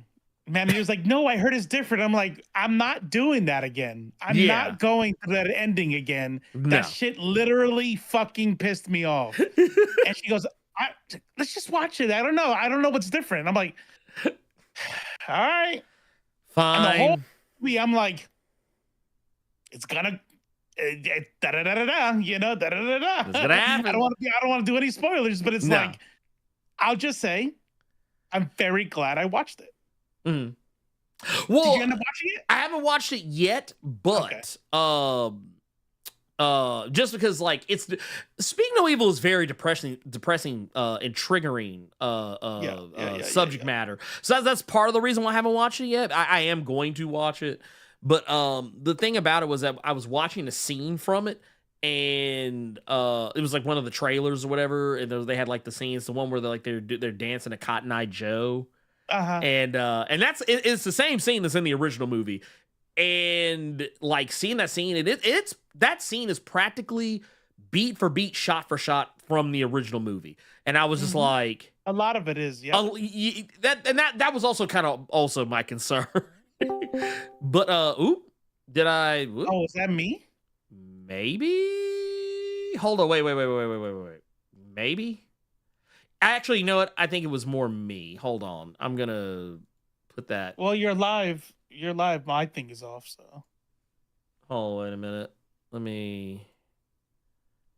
Hold up. It was. So basically, the window that I had, it just closed. Oh, okay. All right. Yeah. I have our chat popped out. And for whatever reason, it was like, I don't know. Put your virtual cam back on. OBS? Oh yeah. Here, you'll bam. Like I was like, it is on. It's just like the Discord cam is not on. Right. So that's why I was confused. I was like, no, it is. It never went away. That's Actually, how so much what I it didn't did, want to watch that movie. I it just kicked said, me "Nah, I'm out. Yeah, Oh, I think I that's what it see. is. I think it kicked me out and then brought me back in. Oh, I don't. I thought. don't. I hope it's not a crash. Nah, it's not. Nah, it's just. That's good. This is being dumb. But no. But yeah, that was one of those things where I was like, oh yeah, man. But I'm still gonna watch it, regardless of the fact, of my personal feelings about it. Yeah. I'm almost positive because I've actually heard because I know Man-Eater's spoken pretty highly of it. And you spoke pretty highly of it. So I'm like, yeah, okay. And we're both people who were angry at the first one. Right. So that lets me know. Like, okay. Right. I was like, all right. I was like, if he's fucking with it, then okay. All right. Well, yeah. Because I'm gonna tell you now, Robo knows exactly what makes me angry about it because it made him angry. Yeah. We were angry about the same shit. Yeah. And have you all seen it? Is Chad? Have you all seen the original? I think it's like a Dutch movie, like from like Dutchland or something. Yeah, it's not that old. It's like only Denmark, right? Yeah, I think it's only Swedish. It's either Denmark or Sweden. Might One be of those Swedish. two. All I know is the movie's only like a few years old. Like it was a relatively and actually when I saw the movie, it was in English. So I was like, because that was my whole thing. I was like, why are they remaking this with an English cast or whatever? And because I was like, the original's mostly like some of the original movie is in a different language, but the majority of it's in English. And I was just like, it's Dutchland. Everybody knows Dutch is from Dutchland. There it is. There you go. That's it. And they speak Dutchlandese. Yeah, Dutchlandese. My God. Anyway, but no, I'm sorry. I think that and I'm not saying that we need to give up content creation. I think we need to engage with it differently. I think we need to engage with content creation differently because I feel like not only is it dumbing down the fandom as a whole, but I think it's also hurting it in such a way that it's making people. It's a few different ways. So, like in the case of Agatha All Along, I think that it actually made it was almost like the fucking Pikachu GIF or whatever. Like it's like literally everybody had been saying like since was it Joe Locke, I think is the kid's name. Mm-hmm. Excuse me, had a burp, but I want to say ever since he was cast, pretty much everybody, myself included, was like, oh, is he playing like Wiccan or something? Like everybody was saying that shit. Everybody. That's not even unique to me. Literally, everybody was saying this shit. And then when the show came out, everybody started hedging their bets because, he said his name, but they bleeped it out and they put a little thing over his mouth. Oh, was it an M for Mephisto? Turns out it's not even fucking M for Mephisto. This is a fucking rune. It was a rune that was turned sideways for Christ's sakes. Yeah. But what is your take on old girl being deaf? Wait, which one? The Aubrey. Oh, you know what? I'm not gonna lie, I misheard you. So when you said deaf, I thought you said death. And I was like, I thought when you said death, I thought you said deaf as in hard of like a hearing impaired. Right. No, I was like, deaf. I'm serious. Like, who the fuck is deaf on the show? But no, I honestly, I'm fresh as deaf. I don't think that is actually the one where I'm kind of like. That's why I asked you because a lot of them were like, "What are you doing? That's for clicks." Well, I saw that one, I was like. That would be kind of cool. It's not to say that it wouldn't be cool, but like case in point, the whole thing with like, oh, maybe she's Blackheart, and I'm like, oh, because she's referred to as the Black Heart at one point. Right. But I was like, man, I'm gonna be honest with y'all, man. Sometimes Marvel uses shit and they say names that don't mean the shit that you think it does. Sometimes they are, but sometimes they're not, and sometimes they're just making some bullshit up. But in that case, a lot of times it's a misdirect. Yeah, no, what was it? I remember in Miss Marvel, somewhere like at the midway point of the show, I think it was, instead of like, we all know by now that she's a mutant in the MCU, as she is in the comics now too. But like, I remember at one point they were calling her clandestine, which I was like, dude, who the fuck is checking for the clandestine? I was like, I was like, there's motherfuckers out here who give more of a shit about the Inhumans than the clandestine. I was like, y'all gonna make her a clandestine for the MCU just to wash the nasty, fucking foul ball sweat taste of the Inhumans out of your mouth? I was like, you've backed literally the wrong horse. But then like after that they make that mention, what happened? We get the do-do-do-do-do-do, and they're like, oh, she's a mutant. Ooh. Ooh. See, you, the little people, didn't know, but I, Mr. Content Creator, I knew the whole time. You know who that's for, right? You know who the clandestines for and all that. They're for the annoying ass super nerds who would know, like, like saying. Actually, the clandestine are a subgroup of humanity that first appeared in the... I don't give a fuck. Y'all know what the fuck we're talking about. But no, that's the thing. I feel like the Blackheart, I feel like it could be a misdirect. I even feel like the nods that she could potentially be Death, misdirect. Honestly, man, I'm gonna be brutally honest with you. Man, MCU ain't as deep as a lot of motherfuckers try and make it out to be. I'm sorry, it really ain't. That shit, like... to co-opt a piece of dialogue I've heard recently is going to start becoming my thing. The MCU to a motherfucker that has never swam in the ocean, the MCU would seem incredibly fucking deep. It would seem incredibly fucking deep. It's not that fucking deep. Like, I mean, is it on some level? Yeah, sure. There's some little things that they'll do sometimes. Kind of deep, kind of, maybe a little bit. But that shit is not as deep as everybody tries to make that shit out to be. Because I used to be in the game. I used to be in the game. I used to be one of those guys that would try and do that shit. And the more I kept doing it and then seeing where they were going with certain things, I was like, dude, they literally take the simplest route to get to a conclusion. So if they tell you, hey, we're coming out with a new movie, it's going to be called Avengers Blood Hunt. That shit is going to be Blood Hunt in name only. Stop. Don't go back and don't waste your time going back and rereading Blood Hunt, thinking that, oh, okay, so yeah, so what they're gonna do is they name this Blood Hunt. That means this is technically gonna be Blade's movie, and then what's gonna happen is Blade's gonna show up, and then he's gonna be the bad guy, and then what they're gonna do is they're gonna bring in Varney. No, they're not gonna bring in Varney. You wanna know why they're not gonna bring in Varney? Because you don't know who the fuck Varney is. You know what they're gonna do? They're gonna make up some bullshit. They're probably gonna take a villain that was already there, and they're just gonna use that. They're gonna have Robert Downey Jr. play him. Robert Downey Jr. Actually, no. See, no. What they're gonna do is they're gonna bring Chris Evans in to come play him. That's right. There you go. So that way, because we gotta save the MCU, and the only way we save the MCU is to make it white again. So that's right. That's what they're gonna do. That's what they're gonna do. Right. All right, here's another one. Yeah. And the reason I'm gonna ask this one is because what you said is, I feel like I low-key disagree a little bit. Okay. And what I mean by that is the MCU will take a run, and then I feel like create a pathway that maybe kind of, if you squint real hard, matches the comic, and then do it at once, right? Yeah, great. Like, so you take wait, you gotta cover Infinity one eye, right? And do like yeah. And then cross your eyes and then close them a little bit. Yeah. yeah, you got to do that. And then maybe, yeah. But here's the thing. You take Infinity Wars, right? Okay. No death, totally different reasoning, different characters. But it still involved Thanos. It still involved the gems, right? So the reason why I say that,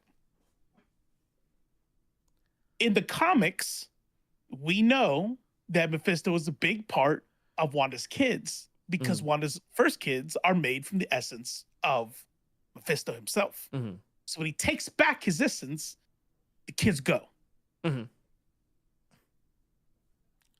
That is different than what happens in the movies. However, what happens in the comics is old dude is reincarnated as Wiccan, and we figure it out. So now Wiccan's back, just like in the comics. Does Tommy come back in the comics? Yes. So Mhm. it would be safe to assume, and it could still be totally wrong, that Yeah. Tommy will be back eventually because of he came back in the comics. Right.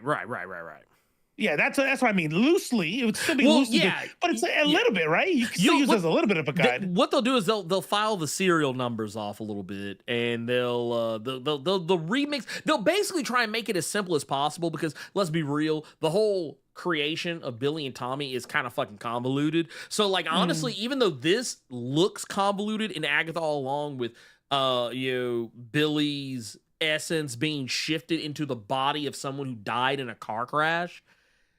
It seems like a lot of Rob and Peter to pay Paul, but it's really not in comparison to, like, if anything, they simplified it.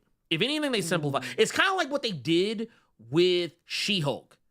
In the comics, She-Hulk, before She-Hulk, Jennifer Walters, she's working a case.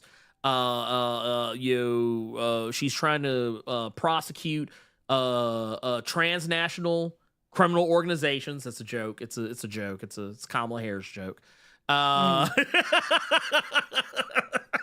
But no, she's trying to go after this person, and this person's like, "Hey, this bitch getting too close. Take her out."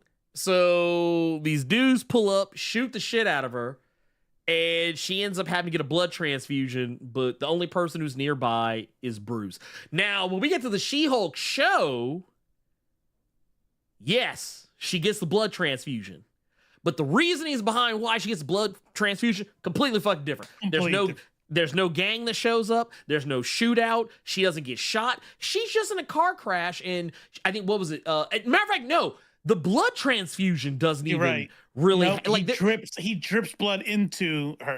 His blood drips. Which, by the way, is I like usually when I would say like 80% of the time I like the changes the MCU makes. Yeah, or I'm okay with them.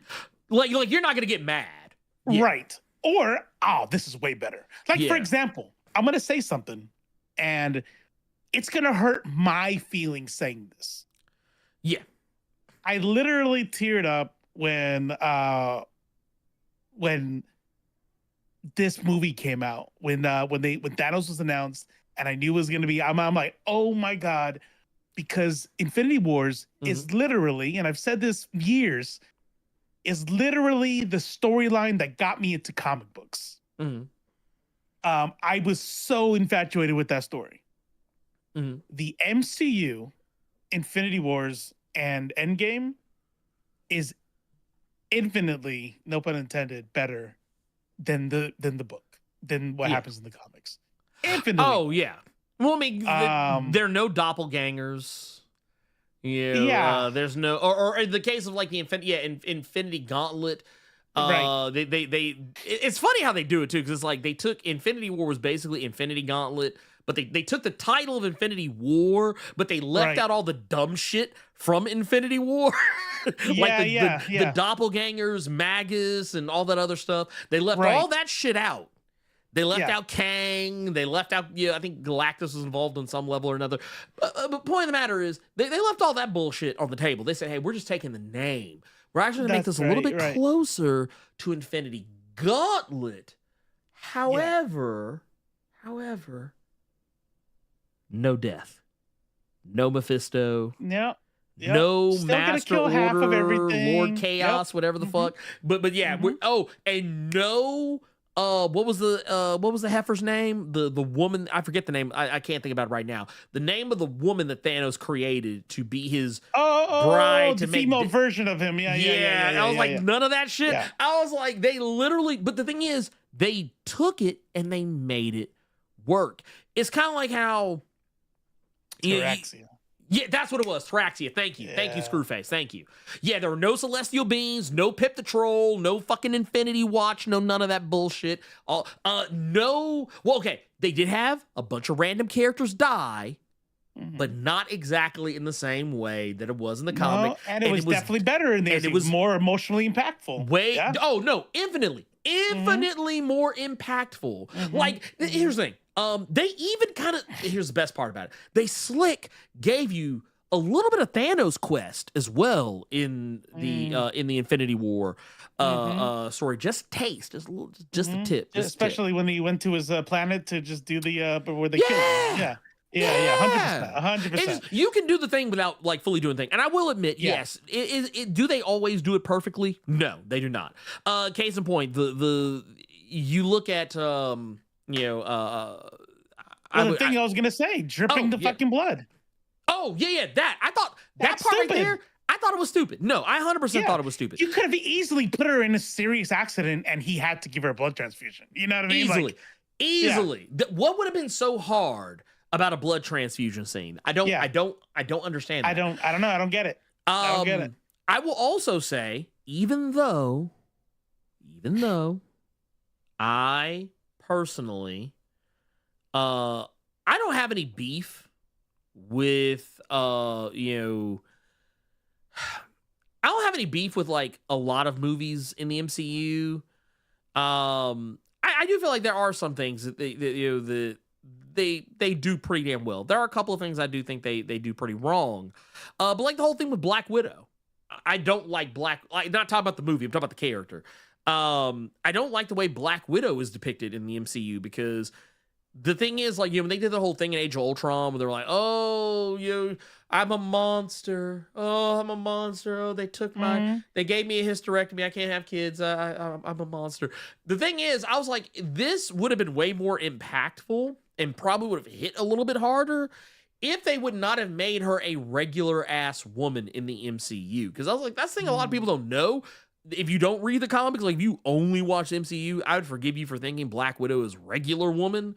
But like, she is actually a whole ass superpowered being. Like, she is not a normal person. She has, I can't remember if it's explicitly stated as superhuman, but she's practically a super soldier in her own right. I was about to say she's like a super ninja Captain America.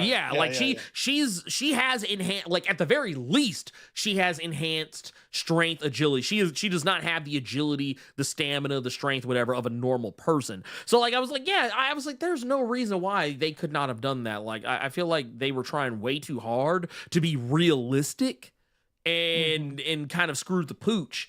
On the whole thing. It like I said, you could also take a look at you take a look at some other things like what's another good example? Shang-Chi, Legend of the Ten Rings. I love that movie. However, one of my biggest issues with it is it fixes the Mandarin, but also at the same time doesn't really fix the Mandarin situation. I was like, it's like they actually, Shang-Chi creates a whole new problem for the MCU, and that's introducing an artifact that is basically the same thing as something else in the comics, and then having to come back later in the comics because you're trying to make this a thing, winding up with a whole other thing that's pretty much the other thing but bigger. It's insane, but spell it out. So the 10 rings, the Mandarin rings, which to be bracelets fair, in the movie, they're like, they're basically fucking. Well, and the thing is, it makes sense why they're bracelets once you realize what they are. I mean, to be fair, technically, the rings that are the Mandarin rings in the comics, they are the size of whatever person is normally wielding them. But when they did it in the MCU, instead of making them rings, they left them, instead of making where they shrink down to match the size of the person wielding them, they just stay the same size of the thing they're actually for, which is basically Fin Fang Foom. And that's why, like, when they was like, oh, there's something coming looking for the rings, and everybody's like eyes perked up, but no one knew why. It's because they were teasing Fin Fang Foom at the end of that movie. But the thing is because of the popularity of the movie, which doesn't exist to chuds, they introduced the 10 rings in the comics, but as they are in the MCU. All right. So it gets weird. It's just, I don't know. It's that thing where it's like, man, I almost kind of wish that they would take the approach that James Gunn's taking with the DCU, where maybe don't try and change the canon up too much. Maybe make it to where, maybe all these things exist in a vacuum with each other. So I tell you what really pisses me off is when they burn storylines. Oh, like, we're Hulk. Burn. Yeah. Why the fuck would you do that? Or Could have been a whole trilogy. burn, not only burn, but also you burn through them, and in some cases just ignore them entirely. But yeah, no, World War Hulk is a good example. I know why they didn't do it. It's because they didn't at the time, they didn't have the rights to Hulk. So the only way they could put Hulk in a movie is if he was in somebody else's movie. Like he couldn't be, the way the rights worked, he couldn't be in his own movie. He couldn't have like a movie that was Hulk so-and-so, or a World War Hulk or a Planet Hulk. So that's why, like, when you watch Thor Ragnarok, it's basically like a mini Planet Hulk. Like it's a little like just it's like that much Planet Hulk in it. Yeah. But I love Planet Hulk. I thought it was super dope. Yeah, no, and honestly, I feel like what they and who knows? I don't know if Marvel will do this. They kind of seem gun shy about prequels now because of how Black Widow did. But I think if Marvel wanted to go back, like they say, hey, we got the rights to the Hulk now because they do have the rights back. They can actually make a Hulk movie, as hinted in the She-Hulk show. I think it would be interesting for them to go back and say maybe do a Hulk, like a Planet Hulk movie, or a Hulk Disney Plus show that basically gave you the flashbacks, like how he, like, oh, the time he was on Sakaar and how he rose up to, like, I think that's a good story. You could make it like, oh, like, okay, you know how like we talk about how the reason why Marvel movies work is because they're basically not just comic book movies. They're other movie genres that just so happen to have comic book characters. Is why people like The Winter Soldier, because it's basically Flight of the Condor or Day of the Condor or whatever, but with a comic book character in it. You could make a Gladiator style movie. You like Joker, but it's really like Taxi But Driver. it's Taxi Driver, yeah. But that's what makes it so good, yeah. Right. It's you could take a Hulk, because we're gonna get away from Joker. Actually, no. This right here, this is my Joker. There it is. That's my Joker. But no, you can make a but you make a Hulk movie that is basically just Gladiator, but with Bruce Banner. You could do that. You could also show, okay, this is how he met his son, or how he had his son, Scar. Right. This is how you get to that. You could even do something where, okay, yeah, we kind of burned World War Hulk. We can't necessarily do that because where's the timeline on it? But could find a way to start World War Hulk, but from a different perspective. Like they could make a movie called World War Hulk, but Planet Hulk is the reason why it happens. It would be the same plot, but it wouldn't be. He's still upset. You still killed him. Like you'd have to kill a Scar or something. Right. Got it. You could have some other kickoff point that, and honestly, technically, because I think I honestly don't remember if this is the case or not. Sakaar is still around, isn't it, in the MCU? The planet? Yeah, is it still around, or did it get to... Okay. Yeah. So, basically, what you could do is you could have something else happen, Sakaar get destroyed, Hulk goes into a rage because, whatever, and then, you can have it happen. Or maybe something happens to somebody else, something else big happens, or, how we've been dealing with Professor Hulk lately. Something happens where maybe it drives him back into that primal state, and he loses all fucking mind. You get World War Hulk, you could easily do that. But I'm gonna tell you what's gonna happen. Do you get us back on track? What's gonna happen is when that bullshit happens, because I'm gonna tell you right now, it's gonna be some bullshit. We're all gonna eat it up. We're all gonna lap it up. We're gonna have a good ass time. We're gonna be eating the popcorn. We're gonna be having fun with it. We're all gonna be talking about, oh man, this is just top 5 dead or alive. This is top 5 dead or alive Hulk right here. But it's still gonna be some bullshit, because that's usually that's kind of what you need sometimes to grease to grease the wheels of storytelling. You need a little bullshit to kind of get you in there. But no, what I think will happen is you'll have umpteen million content creators coming out of the woodwork talking about, 15 reasons why this is setting up World War Hulk. And they're going to point to a bunch of things that ain't got shit fuck all to do with why it's happening. That's right. Or it'll be like the most obvious shit or making up shit. Because there's like no in between. There's no just treating the chat like people with brains. Exactly. Yeah, you either spoon feed them or lie to them. Like those are your only two options. And you can get away with lying. People are getting used to that. Yeah. Oh no. And the thing is, you can get away with lying because the 24-hour news cycle that is also content creation has kind of lent itself to where this is why people like Grace Randolph get a pass so many times by her audiences, because she'll say some bullshit. She will throw a, like, and I'm talking about not just something that's like, oh, well, you know, she was close to right. Like, no, like, she'll throw some shit out where she is all the way fucking wrong. Like, I'm talking about dead ass wrong. And because of the way that content creation works, by the time that she is proven wrong, we have already moved on to something else. That's 100% correct. That is 100% correct. And her fans, the people who really like her, they won't remember. Nope. They won't. They don't give a fuck either. They don't give a fuck. I mean, a whole ass Fox News got sued,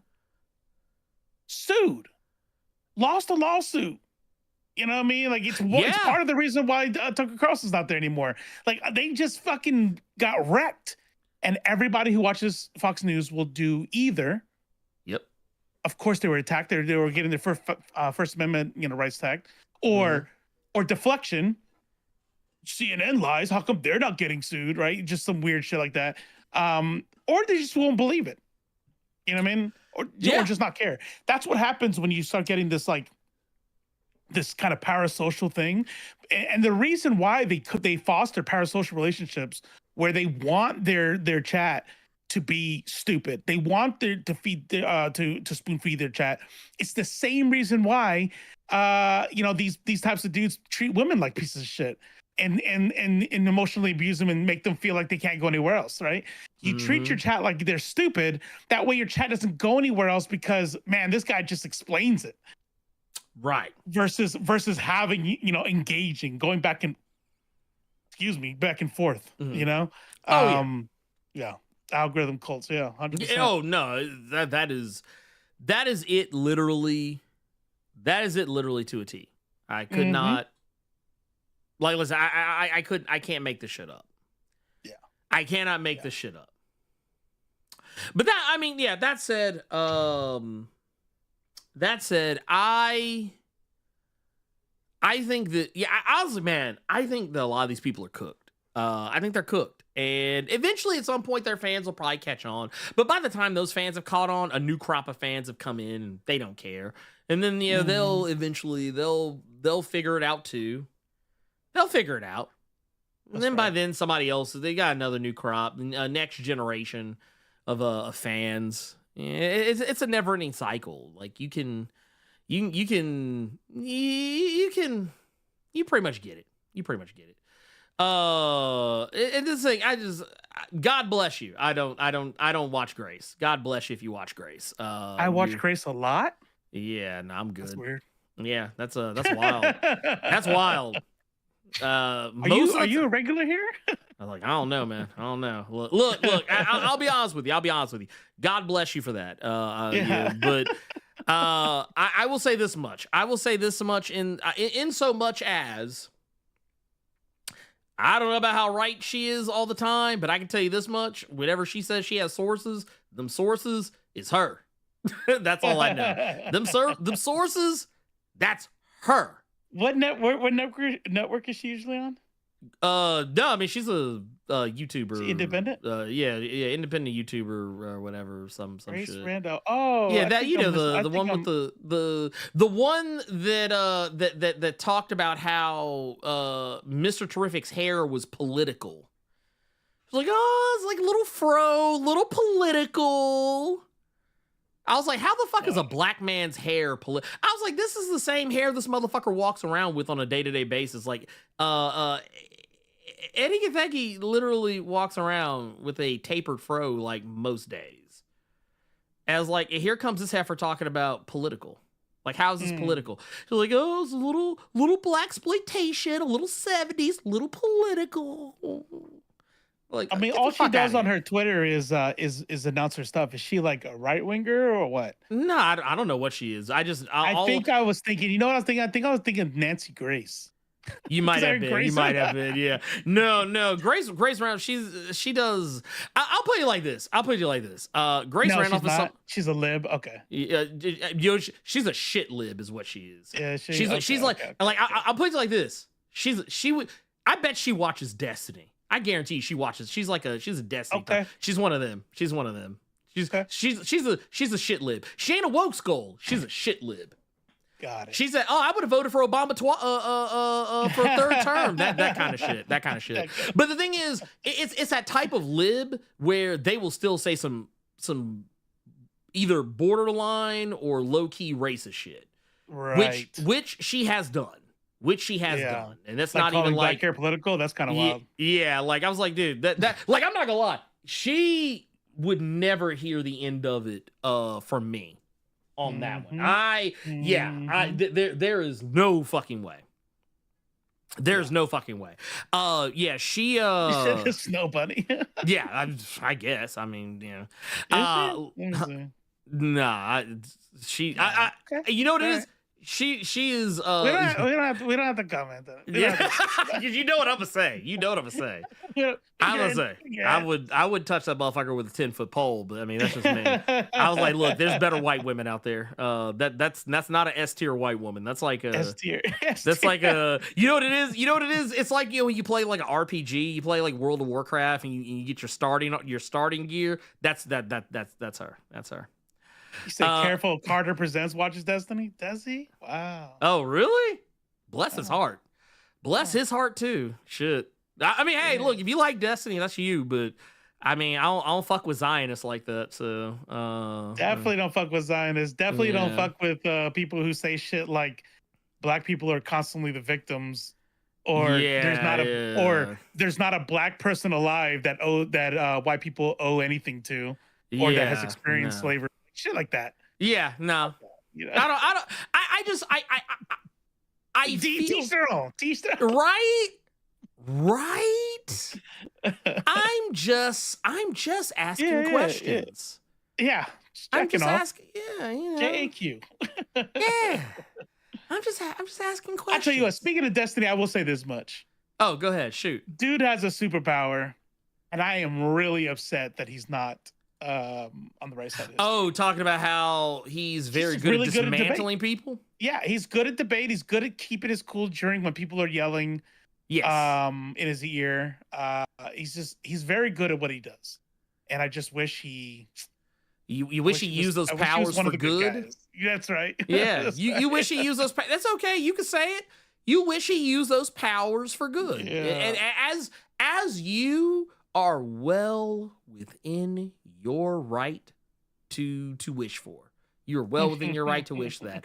Unfortunately, that motherfucker look, let me tell you something. Destiny, bless his heart. He has the power. He has the power to literally when I think about Destiny debating people, he is capable of debating people on levels that are, it's almost like watching Bane break Batman's back.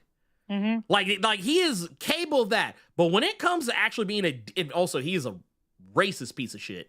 But neither here nor not we're here to talk about. But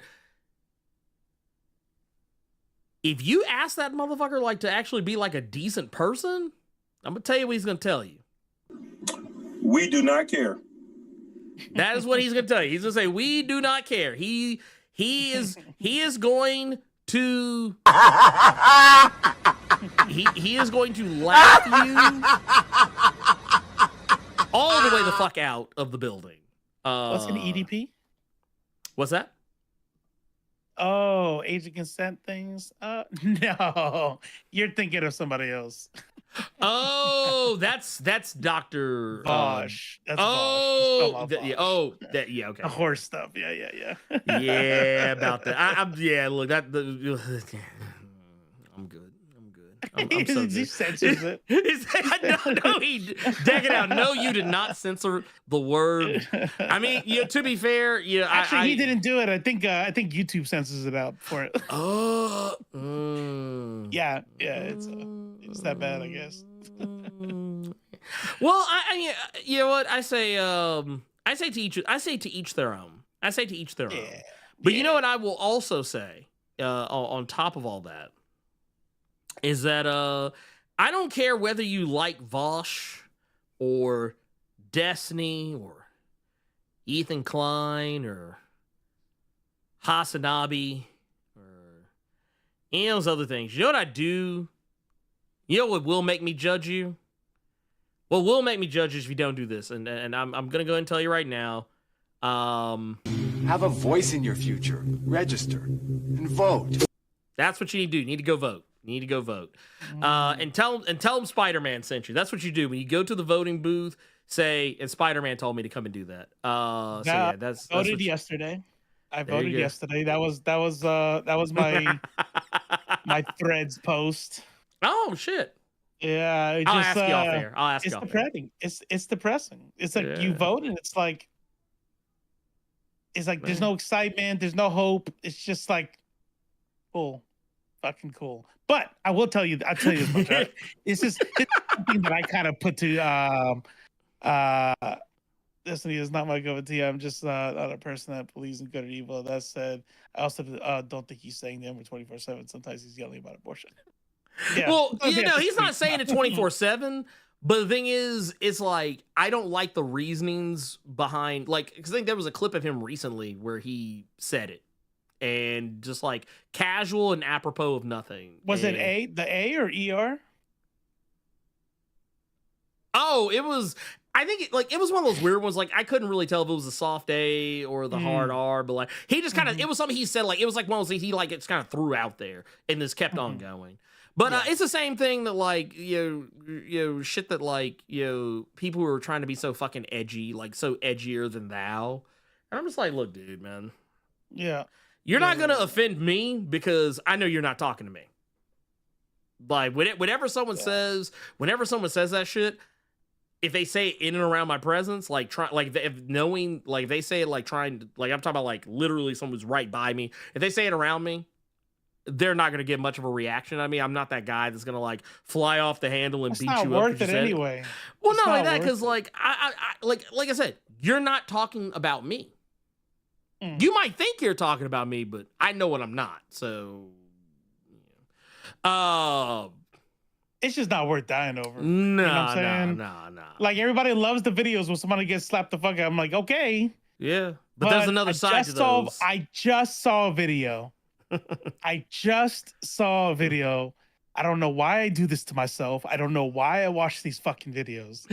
Then I get sick and I'm sitting at night. I'm like, man, I need to go play video games. I gotta put on some fucking Family Guy or something to fucking cleanse my brain.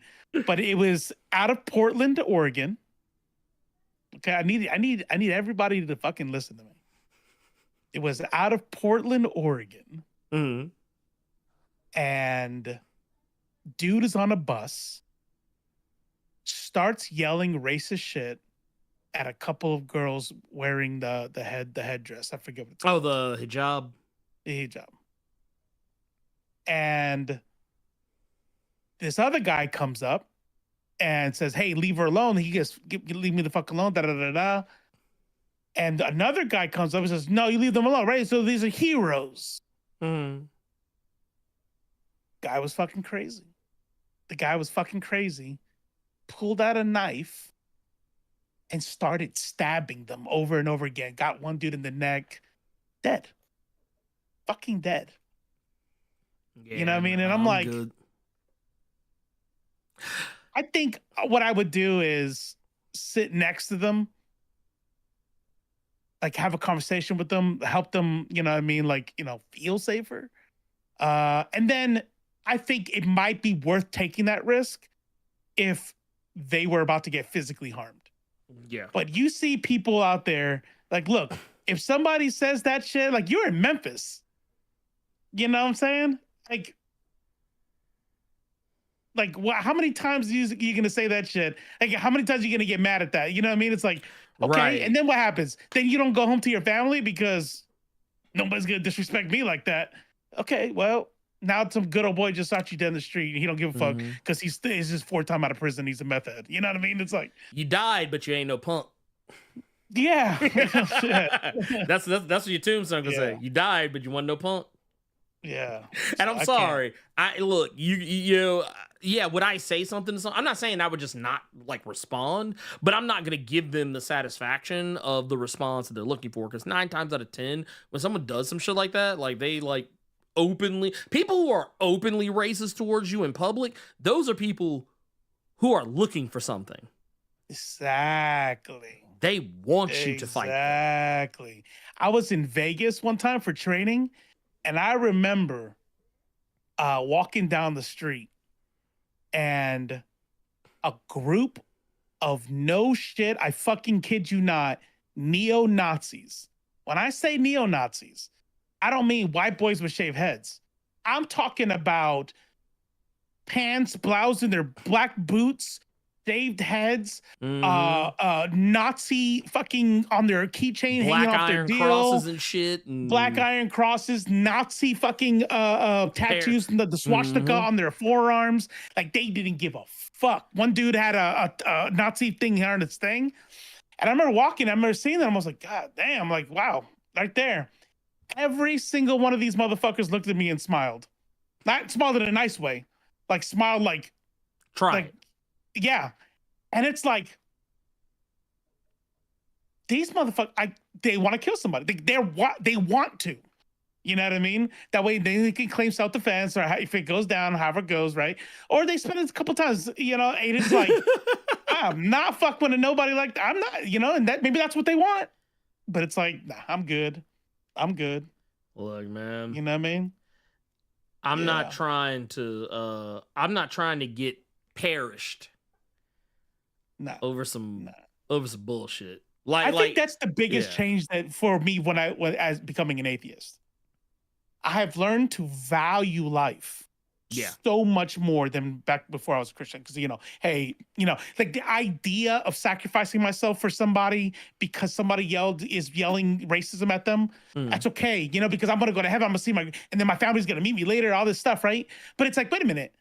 This is all we have. And the only thing I'm going to get to leave behind is I'm not done yet. I'm not done yet. I want to leave good memories behind.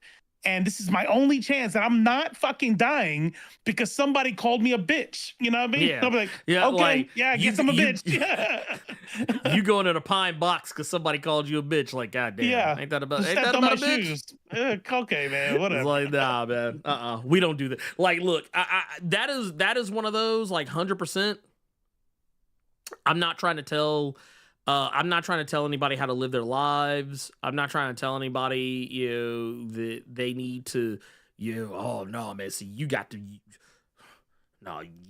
what you should be doing, you need to be fighting. You got to fight for your freedom.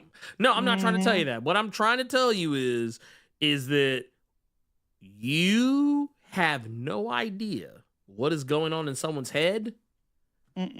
What a motherfucker will and won't do. They will fuck you up. Yeah, that's it. Yeah. But that said, I think it's that time to we're gonna we can shift gears a little bit. I'll hit the little oh wait, I don't have my stuff set up, so I have no drops. Oh well. What's the sound? What is it? I don't even know what you play.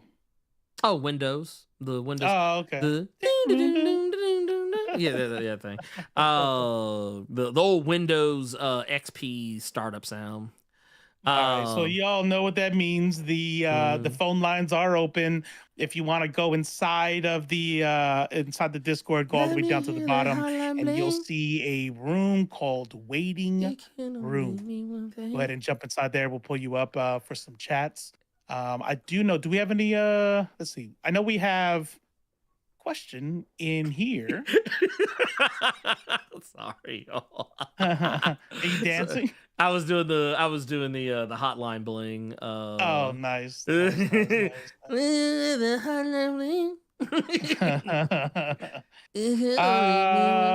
do have that one. Was already done though. Yeah, we have one. Qdoma. Yes. Qdoma says, "Greetings again, nerds of culture. I hope you're having a great day. My question is to you both. Is, where do you think xenophobia comes from at its core?" At its core. I think xenophobia at its core comes from imperialist, fascist bullshit. Yeah. It's the in group out group that they train, and they've put it in us. When we talk about American exceptionalism, when we talk about America's the greatest country on earth, when you know what I mean, and you go to these other countries and you're surprised when you go to an African country and it's not grass huts and starving children everywhere. You know, it's like this idea that there is an in group and an out group breeds that.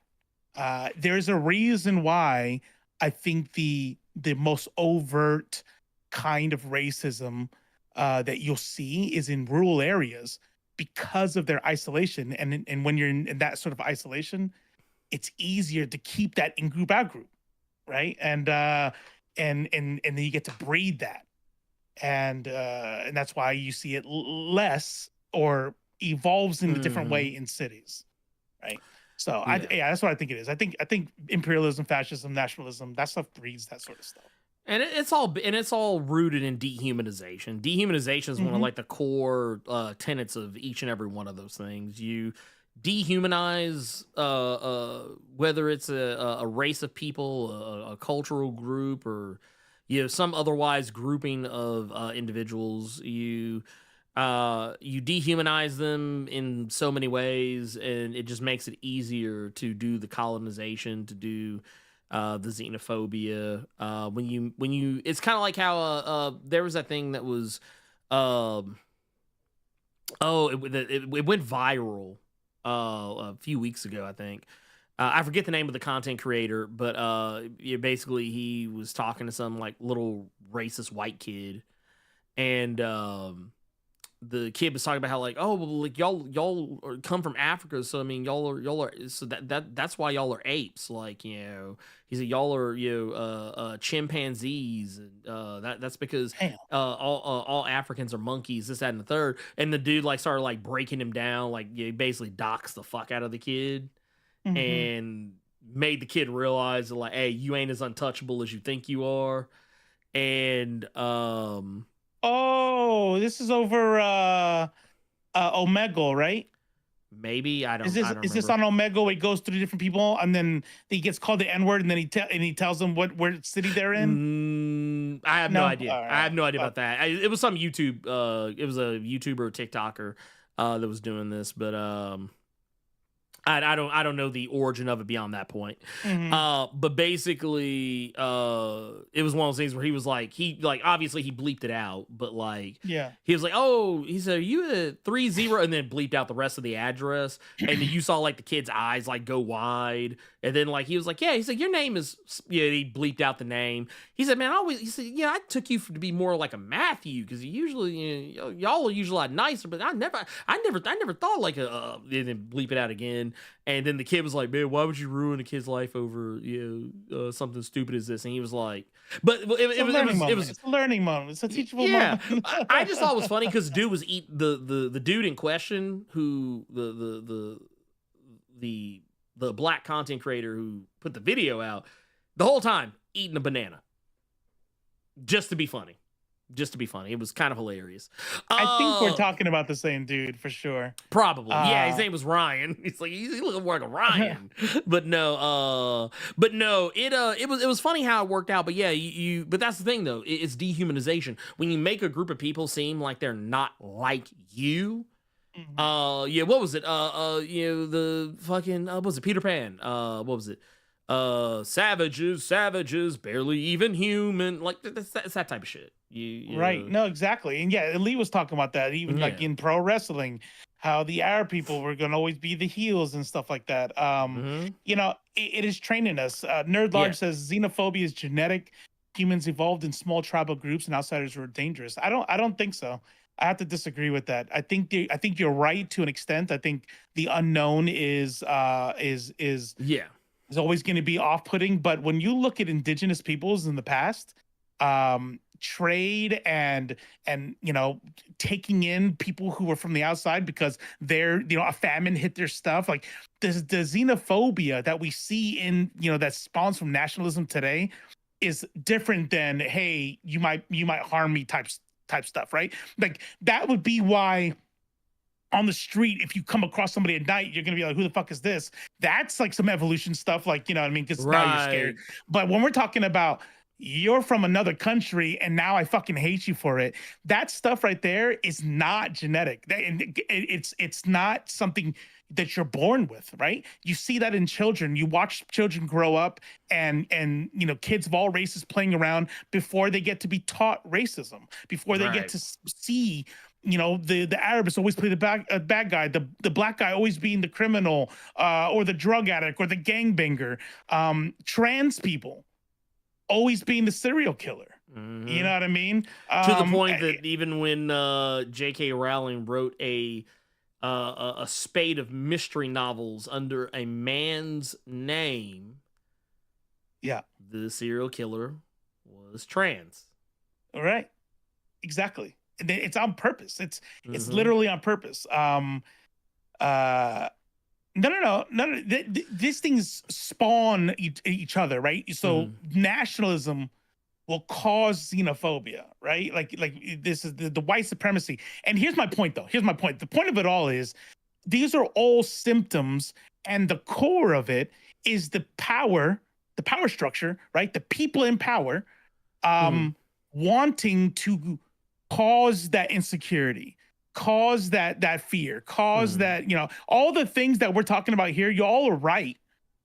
It's the fact, though, that it's not ingrained, right? So when I look at the core, we're looking at what is the root cause of it, and the root cause can't be insecurity because it is the system that is causing insecurity, right? It's the system of elites saying, "Hey, see that black guy over there?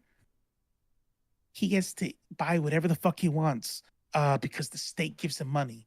That's fucked up, huh? What?"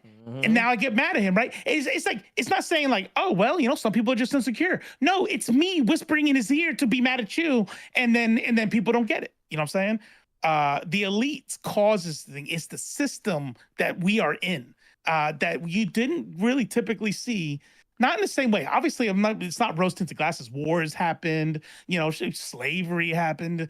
But when you look into indigenous peoples, like, racism wasn't really a thing.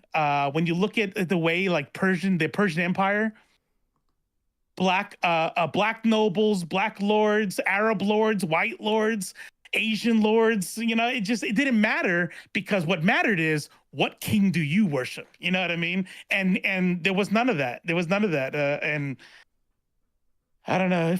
I don't know. I hate it here. Well, I'm gonna put let's as we transition to calls. Message. There's the message. That was the message. Let's get our first. I'm just gonna say, we'll bring them up in the order that I or whoever else sees them. We'll just take Sting of the 9-ball. Stinger! Oh snap! I can hear y'all this time. Yeah, we can hear you. Oh, There he is. I figured since we had that issue last time, I was like, we'll bring Sting up first. We'll I don't know how to act this time. How you doing, pimp? I'm doing good. How y'all doing this night? Good. Oh good. man, we making it, man. What you got for us, man? Oh man, I got a little fun question for y'all. This is about to say all three of our age, probably hopefully everybody else's age that's watching. I don't want to feel old anymore. I had enough of it. When I saw the discussion boards on the Marvel vs. Capcom collection. Them kids had me triggered. You said discussion boards? Ooh, man, yeah. Oh, yeah, man. It was like discussion boards. I mean, I was scrolling through there because I was trying to figure out the control things, and somebody was like, "Why does these graphics look so bad? I mean, how old is this game?" And I'm like, "Ooh." Oh man, it's fighting words, man. It's fighting words, man. Yeah. What's up? But on the question regarding video games and movie content, now correct me if I'm wrong on this when I ask this question, but do you feel that we should bring back video game adaptations to movies, like comic book movies or such? Because I think the last video game adaptation of an MCU movie may have been Iron Man. I think Thor had one. I know Thor had one. Iron Man and Thor, I think, might have been the last ones. Like as far as MCU goes. Yeah, you're talking about Begins was specifically or any video game? Video game adaptations to like Marvel or DC movies. Like another one, Batman Begins. That's the only Nolan version that had. Yeah. That was another one. I don't think they did one for Dark Knight. Not that I recall. Man, I'm not against them doing it, but the thing that would have to change would be I would need for all parties involved to actually give a shit. Mm-hmm. Right. Because that was the problem with a lot of those games, was that you could tell they were cash grabs. No one was in it to make something special. Mm-hmm. It was all like, hey, can you get this bullshit out now? Sometimes the games didn't even work as intended. I think there were some that were fun. Like I know the X-Men Origins Wolverine game was pretty fun, despite the fact the movie was trash. And I'm pretty sure there's some other ones out there that I might be misremembering. I know technically there was a Punisher game. While it technically was not an adaptation, it came out, it was released around the same time as... Yeah, which that game was great. It was a great game. I think it's criminal that not as many people played it. But yeah, if you could get stuff like that, like even if the games weren't like AAA, greatest of all time, whatever, I don't care about that. As long as the games are fun, like it's like those types of games where you're like, oh man, dude, I played this the other weekend, man, it was so good. Like if it's at least that, I would be okay with it. Like it doesn't have to be Mass Effect or Gears of War or I guess in terms of like more recent comic book games like Spider-Man 1 or 2. I'm not expecting that. I would be happy to get just a nice game that you can beat in a weekend. I'd be okay with that. Yeah. Wait, so just so I understand, are you talking about becoming movies though, right? Like should we be looking to video games to make into movies? No, we're talking about no. Oh, the other way. No, we're talking about like, so whenever there's like a movie that's coming out, the way we used to get video game tie-ins. Like, tie-ins. Yeah, like there would be like a game that would come out around the same time as the movie. Like I forgot about these Amazing Spider-Man. I think Amazing Spider-Man. Yeah, I was about to say. Yeah. So yeah, like talking about that type of stuff. Like like usually those games were bad. At best, they were okay. Especially they were made by LJN too. Like they were notoriously bad. Yeah, LJN is LJN committed war crimes against all of us as children back in the day. I think the difference today is that there's we talk about Japan and anime a lot, right? And we talk about the culture of anime and how serious and how much money they pay the voice actors, and it's a whole cultural thing, right? I feel like the United States and video games is kind of like that now. Right? Like where they're taking, like you have to come with something big. You got to come with Baldur's Gate 3. You got to come with, The Last of Us. Like, we want something big. And I think that if we did that today, it's possible that we can get something good out of it. The only thing that I would have a reservation for is I would want two things. And the first thing is going to kind of make the second thing like probably a little bit shitty. I would want it to be canon. I want it to be in story. But if it's going to be in story, that means the game has to be linear as fuck. And if they do that, right? Because you know what was like that? The Guardians of the Game linear. You know what I mean? Yeah. But true to the IP, and that was fucking awesome. That game was an awesome game. So if they did like that with Guardians of the Galaxy, made it canon, gave you a little bit of like a bit of information that if you played the game, you'll get to see something in the movie. I think that'd be dope. I think that'd be real dope. And plus, like when they do IPs like that, that also introduces fans who they come from the movie. You get to learn about other characters, like it was Lady Hellraiser or something like that. Didn't know about that character. I saw on the game. Hellbender. Hellbender, or something like that. It's Hellbender or something like that. Oh, that poor woman, Hellraiser. Yeah, I mean, to be fair, she was a Hellraiser. She was a muscle mommy for sure. She definitely raised some hell here. But no, I mean, yeah, I would be fine with all that. I don't care about the I don't care about the canonness of it, but yeah, depending on the type of game it is, if it's like if it's like Guardians, where like Guardians is more of like kind of a, hey, your choices matter to some limited degree or another, I'd be like, okay, I don't care about that then.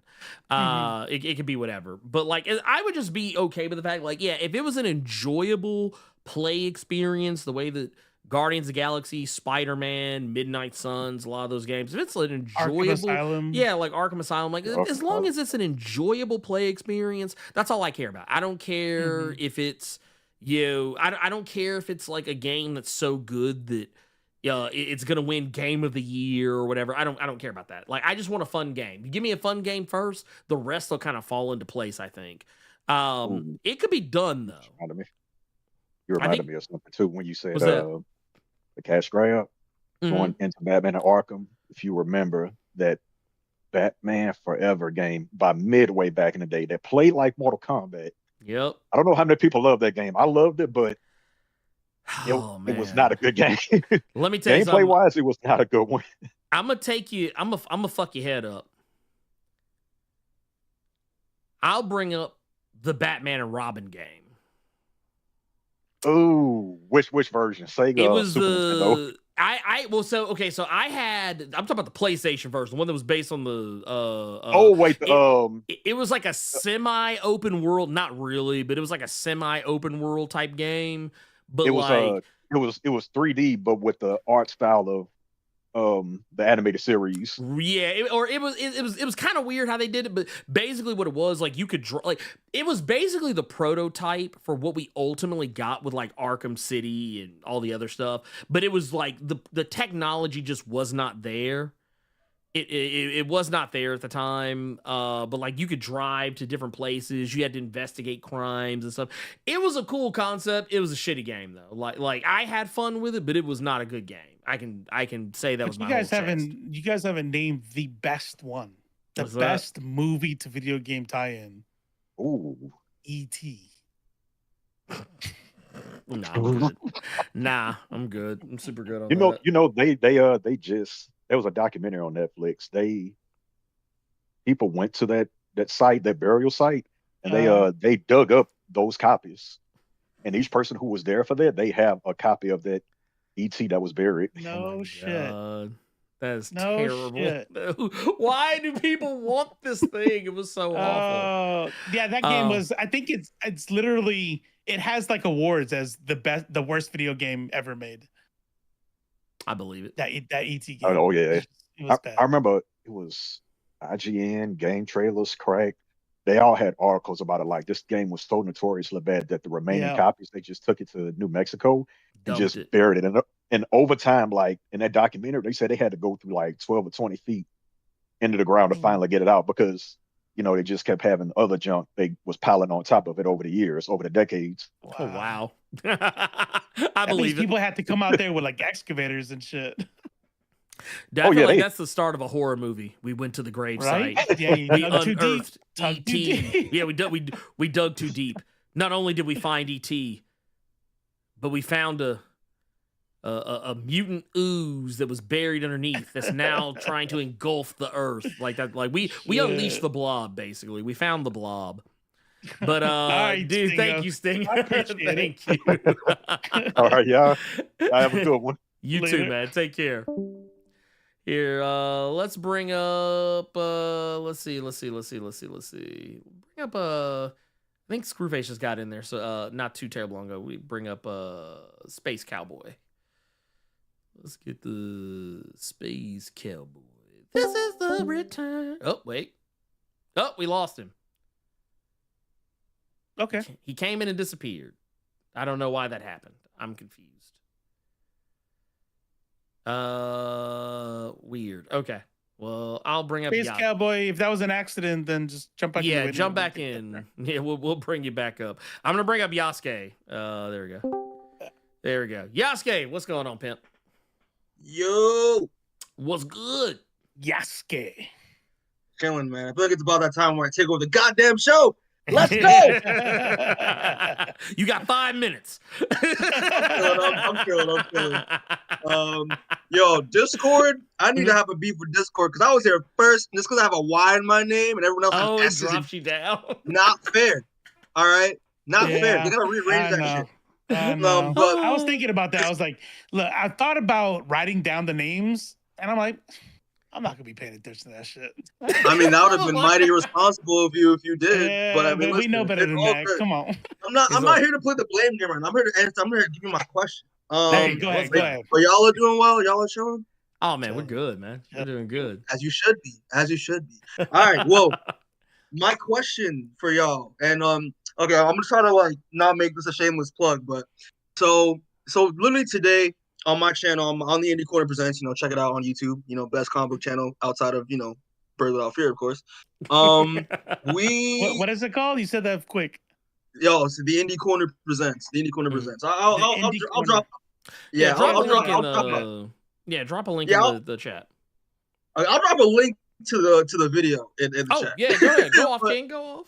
But so we just dropped a video today covering a new book breakdown that we're doing for our horror theme for the month. We've been doing it like crazy like the whole month. But we just did a video for Freddy versus Jason versus Ash. I don't know if y'all read that comic. I never read it, but I'm aware of its existence. So yeah, me and my girl Rebecca, we just did that we just read the book and just covered it for the first time like on our channel. Damn, now I understand why that movie was not made. It's crazy. But unfilmable. Oh man, that shit would have been a shit show, just legality wise and financial wise, and it was still fun. We had a good time. But like I want, my question is, since I know Blerd's a horror buff, and I think Rob, I would assume you're a horror guy. I am. All right. In terms of like, because that was a weird ass crossover, right? What is your dream crossover? Like, if you want to if you want to pitch a horror film with somebody with like, hey, you can use any horror characters you want. What crossover what would be your dream crossover you would want to make? You know what I mean? Whew, man.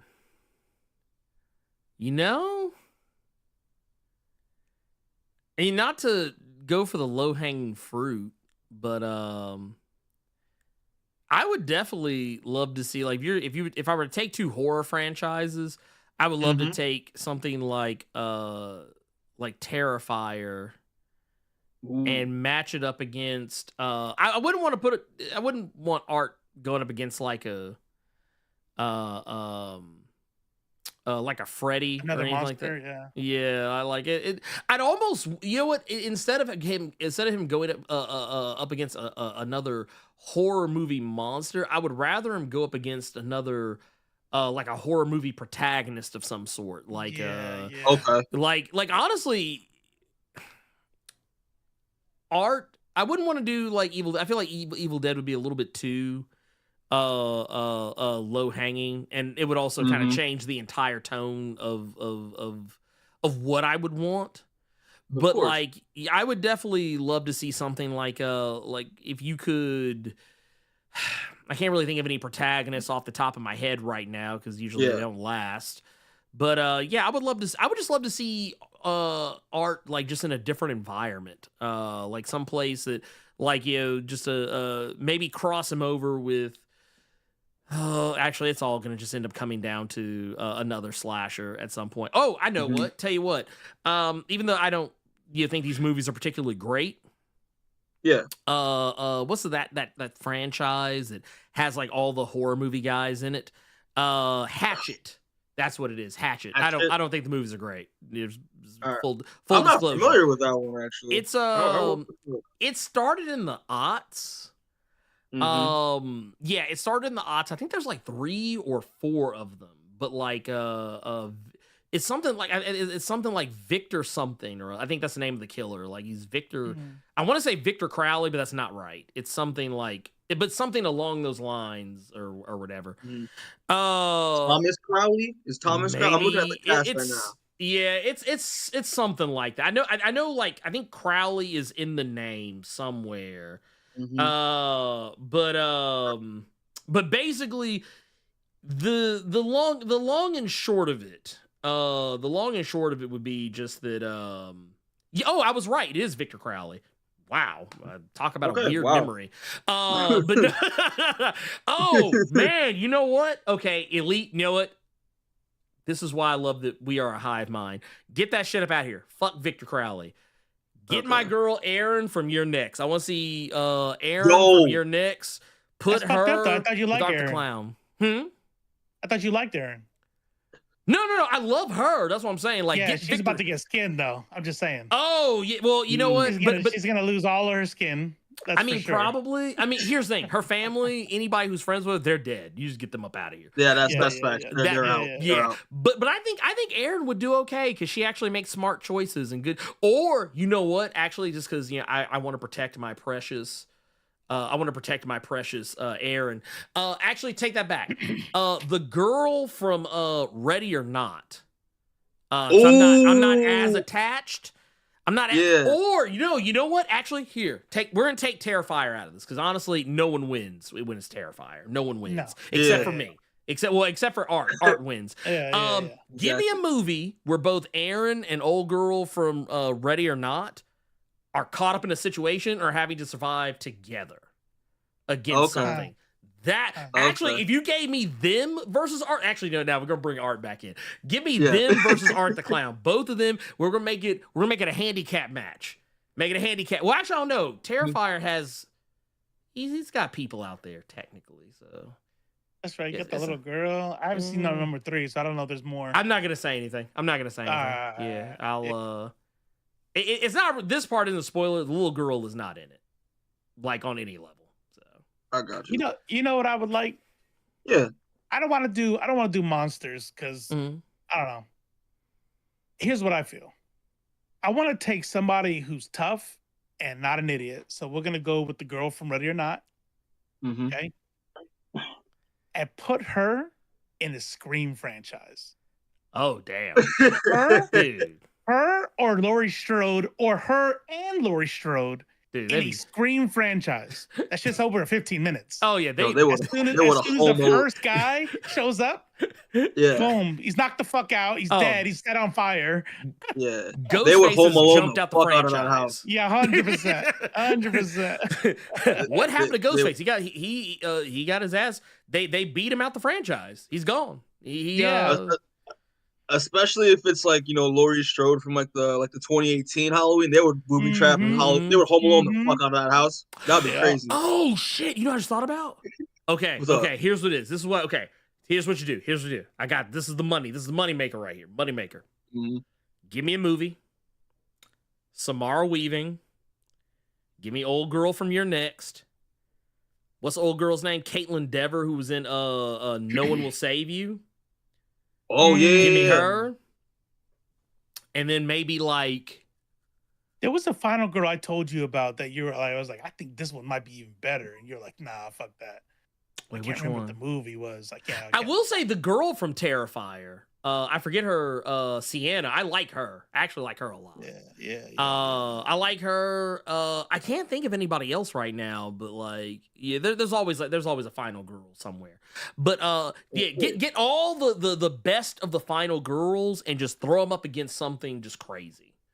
It could even be something new for all I care. But like, I would love to see that just because like put him in like one of those like fucking like cube type situations where like, oh man, wait a minute, who put us in here? Oh my god, where we go next? Oh my god, oh wait, oh no, oh god, they got me. Nerd Large gave me an idea. What's that? How about Killer Clowns from Outer Space versus Art? Ooh. Versus It. Ooh. Oh, but you know what, man? I'm not gonna lie, man. You know where Pennywise's like downfall is? He feeds off fear. Yeah. He feeds off fear. And Art ain't scared of shit. and them killer clowns ain't scared of nothing either. You might be able to make the killer clowns scared because they're like real, right? They're like aliens. Yeah, they're aliens. So you might be able to be like, oh my god, because there's supernatural shit going on now. But they're aliens that don't give a fuck though. Like I don't think there's any. Like we've never seen them face anything though. No, well, I mean, but just like they just don't like. Even when like, I remember like the thing that always kind of struck me as odd was that even when like the the police station scene where the big one pulls up on old boy, and even though dude's got the strap, he like, I don't care. It's like gun. You know who I am? I'm the clown, baby. I'm the clown. I don't give a fuck about no gun. But yeah, no, that I would love to see Pyramid Head versus Art the Clown. That would be wild. Pyramid Head would be crazy. That would be wild. Hellraiser. Pinhead versus Art the Clown. Ooh. See, that would be crazy because Art would be like outgunned because hooks and shit. Yeah. Well no, because Pinhead always has goons. Oh, yeah, he always got a posse with him. Yeah, you know? he got a squad. Yeah. He like, oh no, he's like, go ahead and scoop this motherfucker up real quick. Handle my light work. Exactly. All right, Yasuke. Appreciate the question, fellas. It was a pleasure as always. Hope y'all have a good night. Thanks for letting me do this shameless plug, even though I don't really have any shame for it. But you know, it's as you should not. You should not. I put your link in the chat. Yeah, but people subscribe, please. We appreciate it, and yeah, it's a fun video. I mean, this book is weird. It's so weird, and we had a fun time doing it. So, all right, hey, y'all heard him. Go click the buttons. Click the buttons. Definitely. Yeah, click the buttons. Right. Appreciate you. All right, have a good night. All right. Hey, you too, man. Take care, pimp. Here, we're gonna bring up. Now we bring up Space Cowboy. Space. This is the return of the Space Cowboy. What's up, Space Cowboy? How you doing? Planetary give-up zone. Ooh, he know. Matter of fact, hold on. Let me hit y'all. Let me hit y'all with something else real quick. Good morning, world. This is the Space Cowboy, not coming from the Interplanetary Good Vibe Zone. We are coming from the Nerds of Culture podcast with the Blerd Without Fear and Mr. Robo. How are we doing today? Damn, all right, radio. Hey, I love it. I like that. Yeah. No, we good, man. How you doing, man? How you been? I took my intro. I had to spin it up a little bit. I'm doing all right. That's what's up. I'm doing good as always. I'm hanging in there. Good, but, so here's my question for y'all for today, since y'all kind of mentioned it. What would you both say is your least favorite sort of change in the MCU? Not necessarily, obviously not necessarily because it's not like the comics, but more so it's like a very inconsequential change that really didn't do anything for the story that they're told. So like for me, for example, two quick ones I can bring up. Taskmaster in the Black Widow movie, and no, it is not because she was a female. No, it is not because she was a female. She didn't talk. For damn sure. And not even for the fact that she didn't talk. Well, also, I mean that is a factor of it because it's like you take Taskmaster, who's like this sort of like fun character, and make it into like a silent killer kind of character. Right. It's like make it anybody else, but it's like, hey, no, let's just take this famous character that people might recognize, and so whatever. And also, big one for me, even though there's still a good amount of examples, Thor. Because just looking back on it, obviously like Thor being one of my next to Iron Man being like one of my favorite Marvel superheroes. And I just haven't really enjoyed how the MCU has kind of handled Thor, since like with the beginning of the movies, with the first two movies anyway, where they tried to do the whole they tried to do the serious Thor thing, and then they just kind of abandoned it and kind of made them. They went from like, okay, we kind of did a little bit to make it to improvement Ragnarok, and then we basically just went to making him a full joke from what was it? Endgame. Oh yeah. And from Endgame and on Love and Thunder. Like taking the joke and a little too far kind of situation. Honestly, for me, the first thing that actually comes to mind is Moon Knight. That you don't like his adaptation? No. Like there's like something that they changed in the adaptation that I didn't like. Okay, yeah.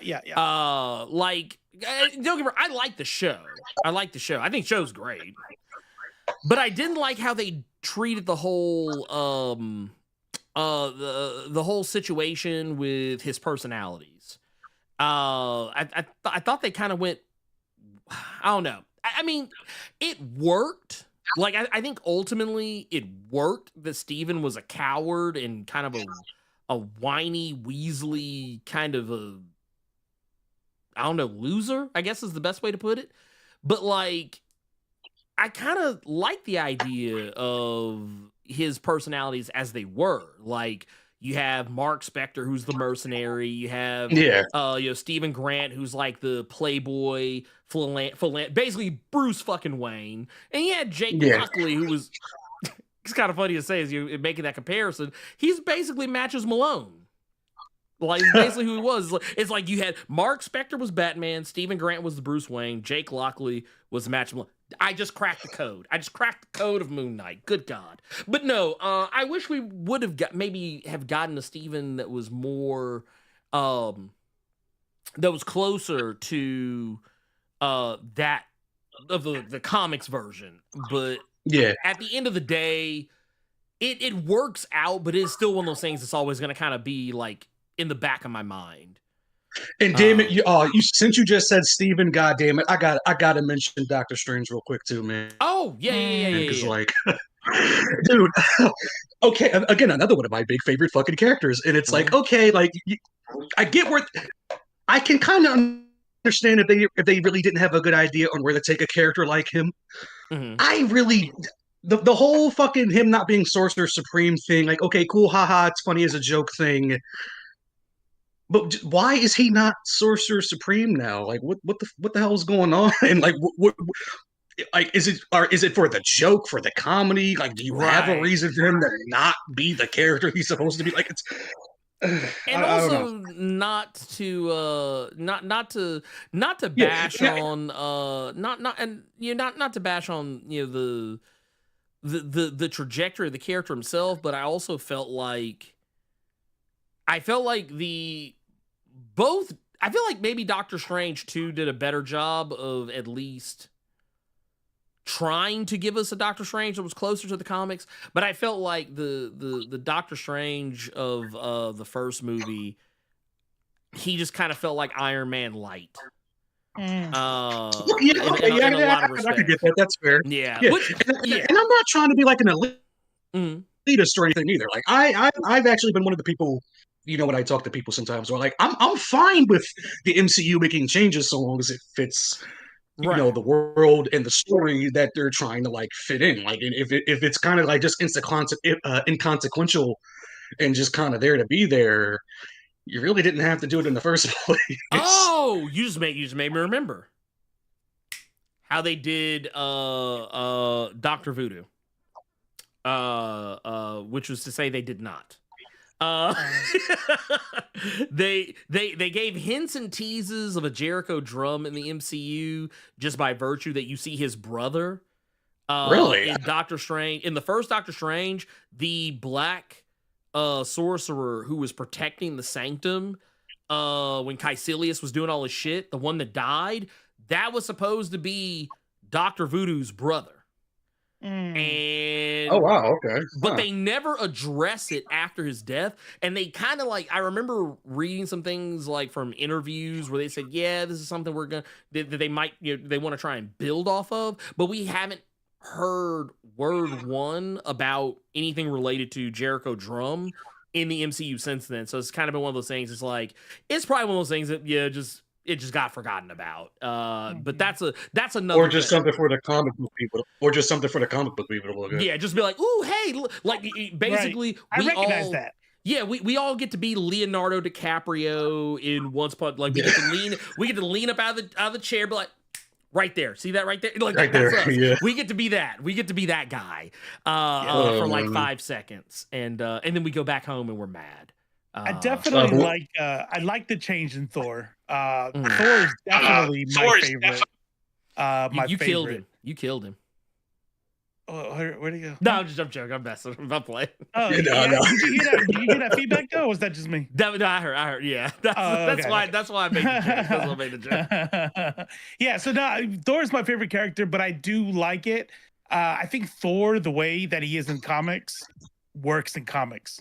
And if I'm trying to imagine if they did Thor ultra serious, ultra responsible, and talking like he talks, I think that would get old after a while. I like that he's funny in this one, but to talk about ones that I don't like, the easy ones are obviously going to be the villains. I still will forever be mad.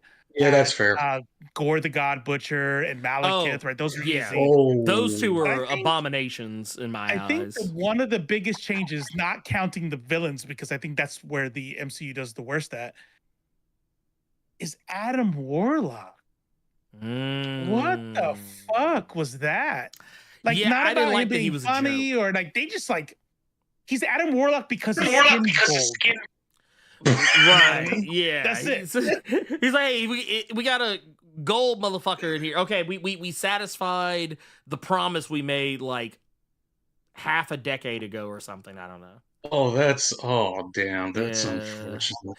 Adam, actually, you know what? I'll take you a step further because you just made me think of something.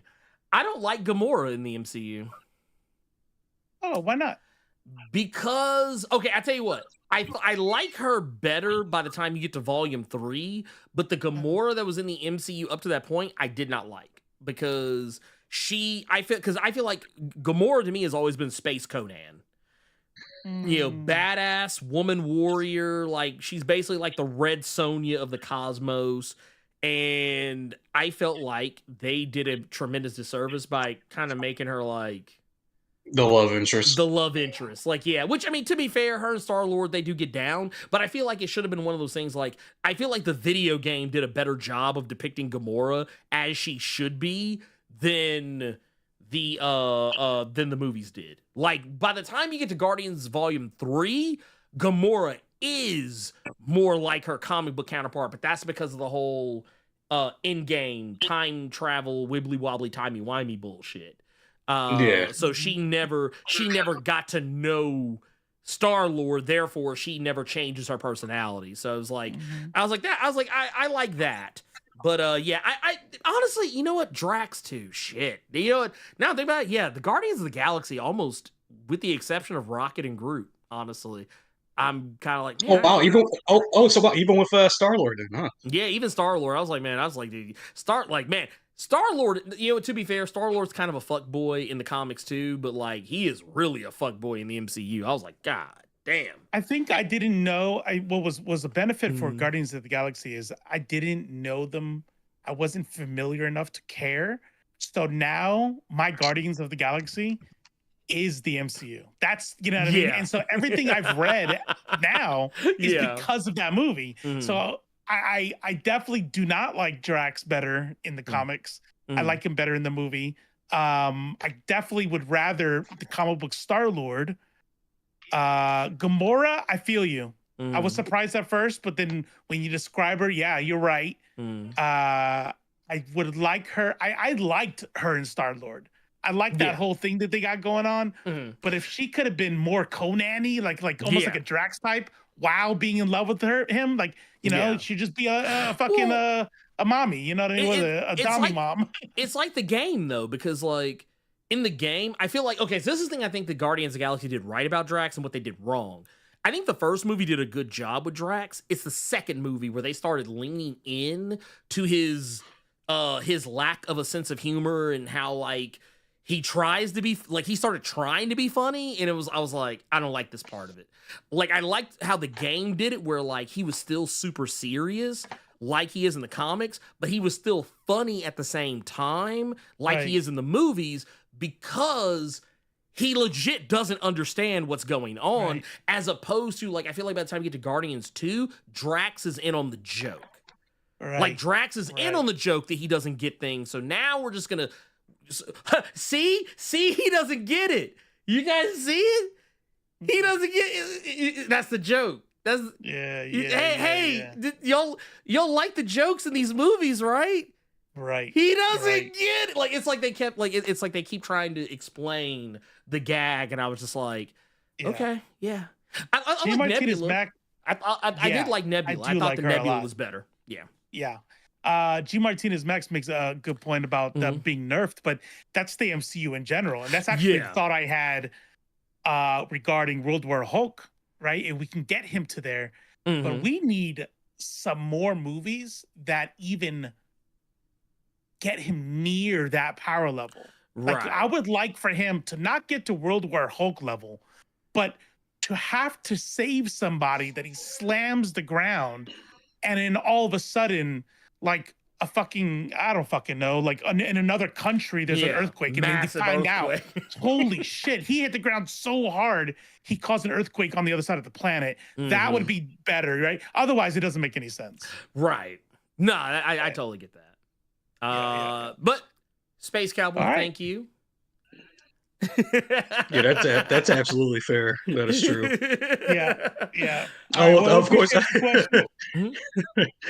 Yeah, I was just going to say real quick, that is absolutely fair because, obviously the MCU is very nerfed because if that was the case, like I just said with Doctor Strange, he should be one of the most overpowered fucking people there. Yeah, right. Same with Scarlet Witch. So yeah, they had to bring all that shit down. You have to pare it down. And I think it makes for, you can ignore it easier in the the sequential story, the issue by issue story. You can forget because you're not reading every Avenger, every X-Men like all the time. You can kind of pick them apart. But when you see that shit moving on screen, power scaling becomes a problem. You're like, wait a fucking minute. Yeah. That motherfucker just threw the moon at Galactus and some guy just knocked him out with a punch. Like, you know what I mean? Like, and so they have to really pay attention to that shit. Oh yeah. They're not going to. They're not like, I mean, let's be real.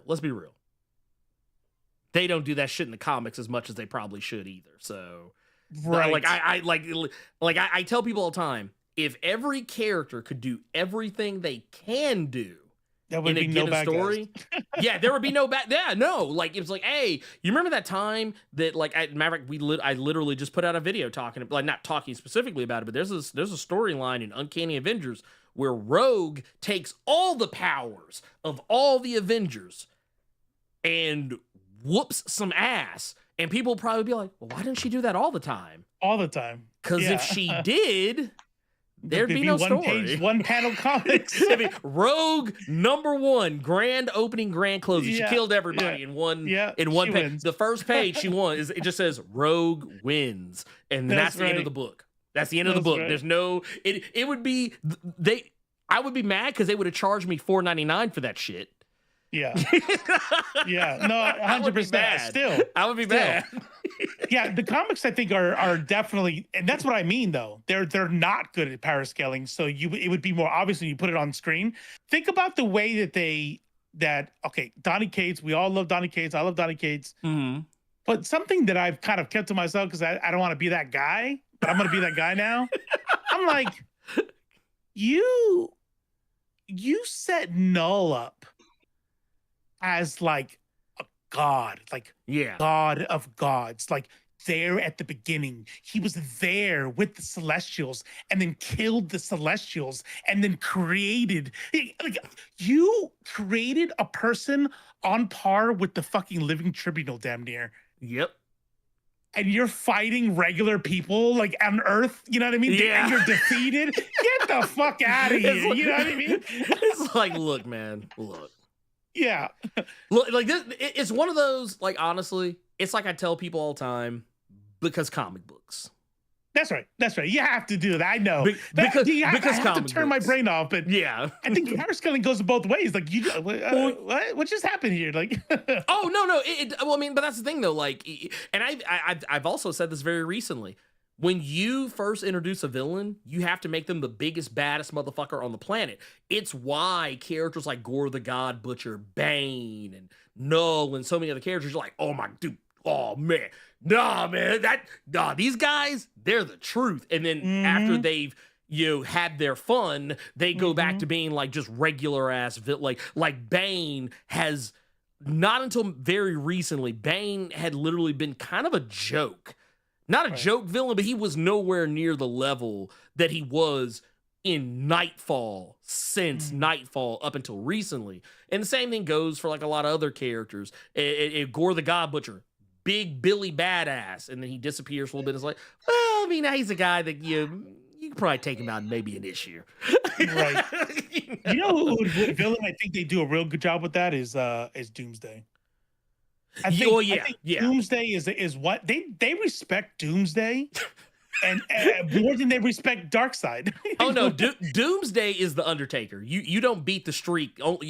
You have to wait 20 some years for you beat the streak. You can't just beat the streak like, oh, okay, all right, now he's regular. That's right. And what do? They put him in a hole. They put him in an other dimensional hole. Like they don't beat him. You can't beat Doomsday. You have to put him away. I mean? You have to put him away. And then if he gets out, Superman. Yeah. Superman is afraid. Everyone's afraid. Right. And I think, I mean, can you think of another villain that gets the same sort of what's the word? Consistency in power levels and the appropriate amount of fear? We like to say booking strong. Who is consistently booked strong. Right. In the wrestling world. No, honestly, no. I can't think of too many. Oh, I will say this: maybe Doctor Doom. Doctor Doom is probably like one of the few characters, but even then, sometimes he gets shit on. But like he always like has like some kind of like it's one of those things you can like people can beat Doctor Doom, but they don't beat him clean. That's right. They don't beat him clean. 1, 2, 3 in the middle of the ring. Like it's got to be some bull. Like actually, I wanted to be defeated. You were fighting a robot that whole time. Stupid. See, that's what you get. See, I you guess y'all didn't know. Nah, man. I'm in Cancun right now. I'm in Cancun with Ted Cruz at the Ritz. But no, But anyway, thank you, Space Cowboy, for the question. We appreciate you. Yeah, I hope y'all have a good night. Sorry, I do have a slight delay. I was kind of listening to my headset. Oh, okay. But obviously, hope y'all have a good night, and I'll catch y'all next week if I'm able to. Hey, we look forward to it, man. You take care, brother. Let's see. Let's bring up Screwface. I got him. Booyah! What's going on, Screwface? How is ya doing? Hey guys, can you hear me? Yeah. Yes. I can't quite hear you guys yet. Oh wait. Everybody else did. That's a him problem. Oh. Yeah. We. Are you guys able to hear me? Yeah, we hear you. We can hear you. Yeah, we hear you. We're not gonna do the stream delay thing. Let's see. And I got some. I think. Well, I'm gonna double check myself. I think I have this.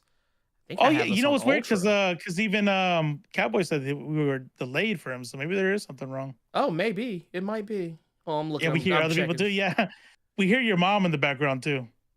Not playing. I don't know. What that is. I have it on ultra low latency, so it shouldn't be too far behind.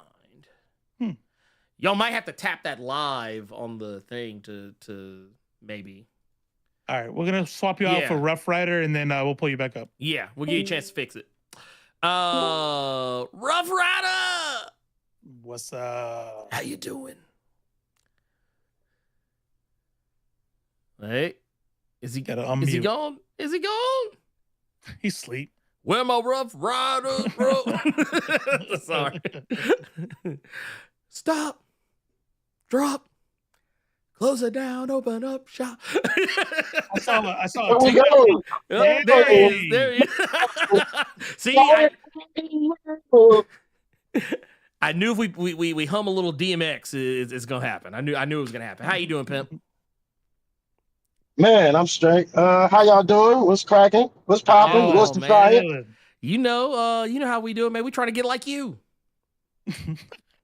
Yeah.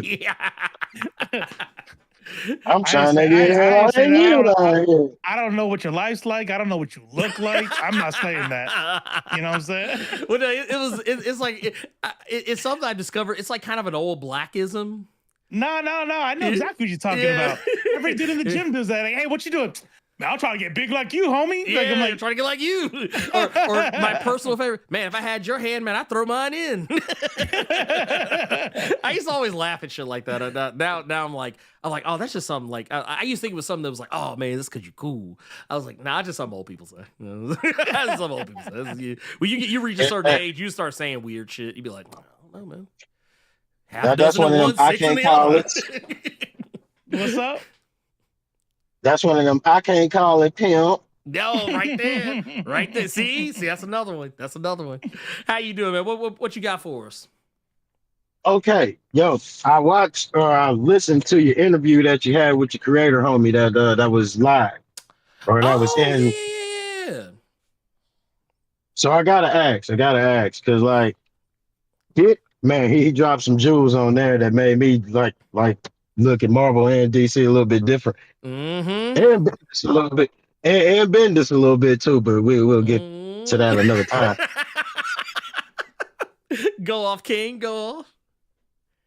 But all right. So did he even tell you what his Punisher story would have been?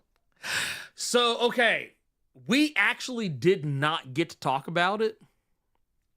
We did not get to talk about it. But the reason why, and I can't go too deep because I don't want to make it hot. But it was because there were some other questions that were posed. Some things that like he kind of hinted at in that interview that I wanted to ask him about, and all I will say is I like I said, 'cause I don't want to make it hot because this was off the record. I'll just say there are some people in the industry other than Jeff Johns, other than Jim Lee, that and maybe even some skin folk who I look at very differently now. Wait, hold on. Yeah. Did you ask what was his Punisher story going to be? Yeah, he asked. Yeah, because in that interview, I'm just trying to figure out why you had to dime him out like that. He didn't ask you nothing about that. He's like, matter of fact, he didn't tell me anything about Punisher, but let me tell you what he did say. Yeah, well, no. I'm just saying that that's the reason why I never asked, because I was so caught up in getting other intel. I was trying to get tea. I was trying to get tea. Okay? Yeah. I was like, look, I'm trying to learn some shit. I'm trying to see something. But no, no, we talked about so much other stuff. I didn't get to ask him about that. I will say, I did get to ask him about some of the stories that he was gonna do, like before they got cut, or like before like the books got canceled, some stuff like that. I did get to learn a lot about that. This was all stuff was told off the record, so I can't really repeat it. But yeah, I'll put you like this. I walked away from that conversation with a profoundly different opinion about the comics industry, both positive and negative. That is what I walked away. That's what I walked away with. So, but I do have his number. So if I ever want to ask a question, I can always ask. He said Stan Lee was at Diddy parties. Man, dude, that's wild. Man. That's wild, man. Out here, he was at the white party. He was at the white party. That's what I heard. He was out there with the baby oil. Said Excelsior with the slit across. He said with the baby oil. he slid across the room like Jamiroquai. He was like. On some virtual insanity. Wait, Excelsior insanity. But no, he skipped over to Playboy Mansion straight to the Diddler's HQ. Damn. But right. no. I'm saying, so disrespectful. That's where my head was at. I'm like, man, maybe he was at the Playboy Mansion, but he wasn't really getting down with it. Hey, nah. Who would say that? That's not even. That's low key not even a funny joke. I don't know who would say that. Yeah. No, this motherfucker right here. But no, we I would say that Stan Lee. I don't think you'd see Stan Lee mess around that kind of shenanigans. No. In all seriousness.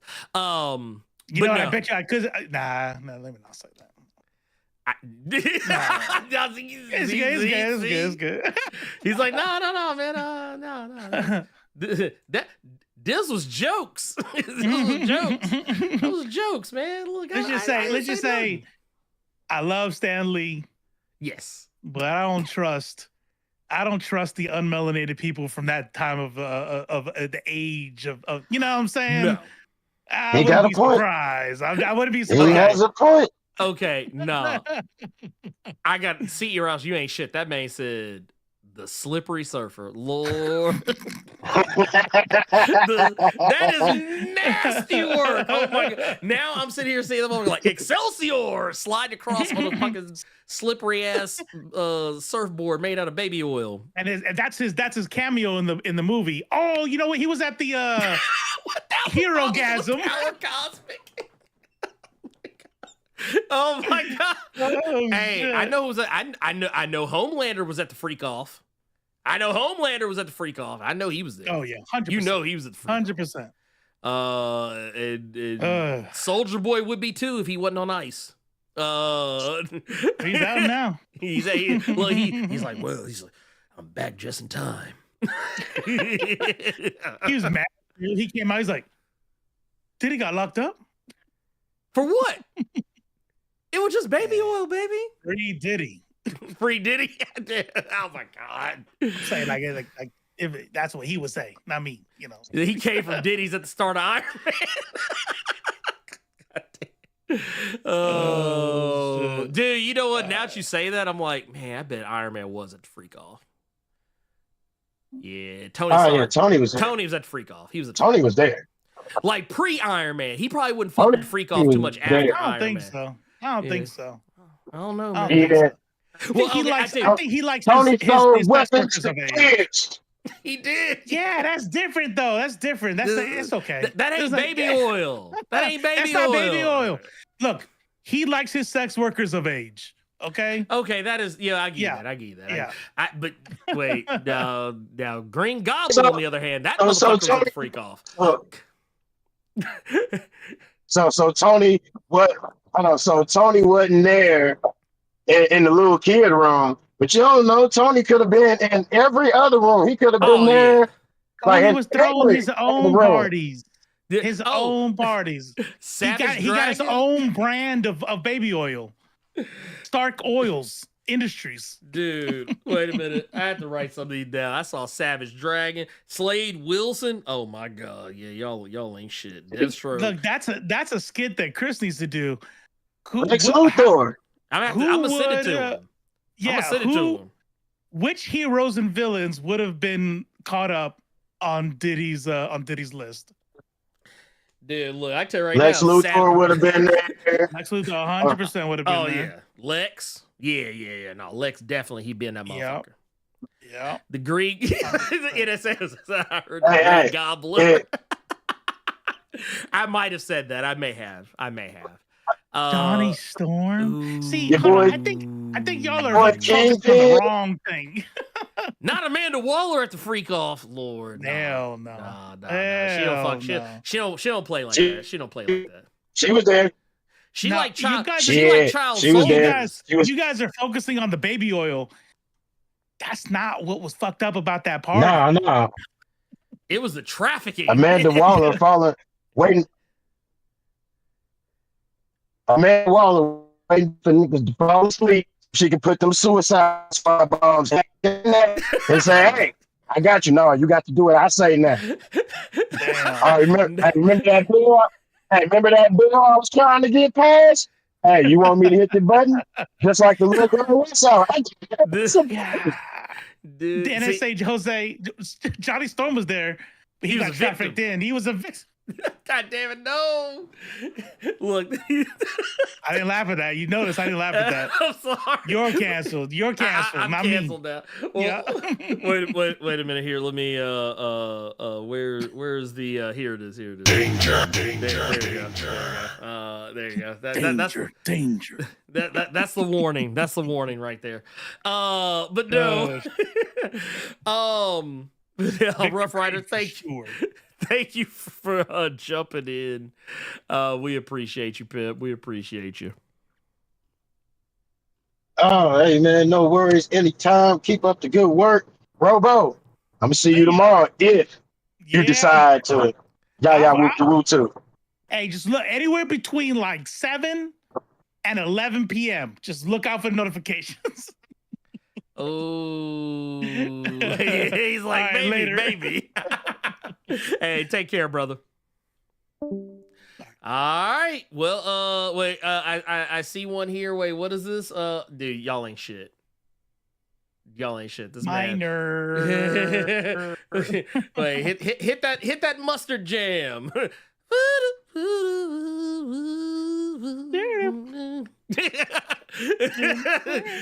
Slade trying to strike a chord, and it's probably a minor.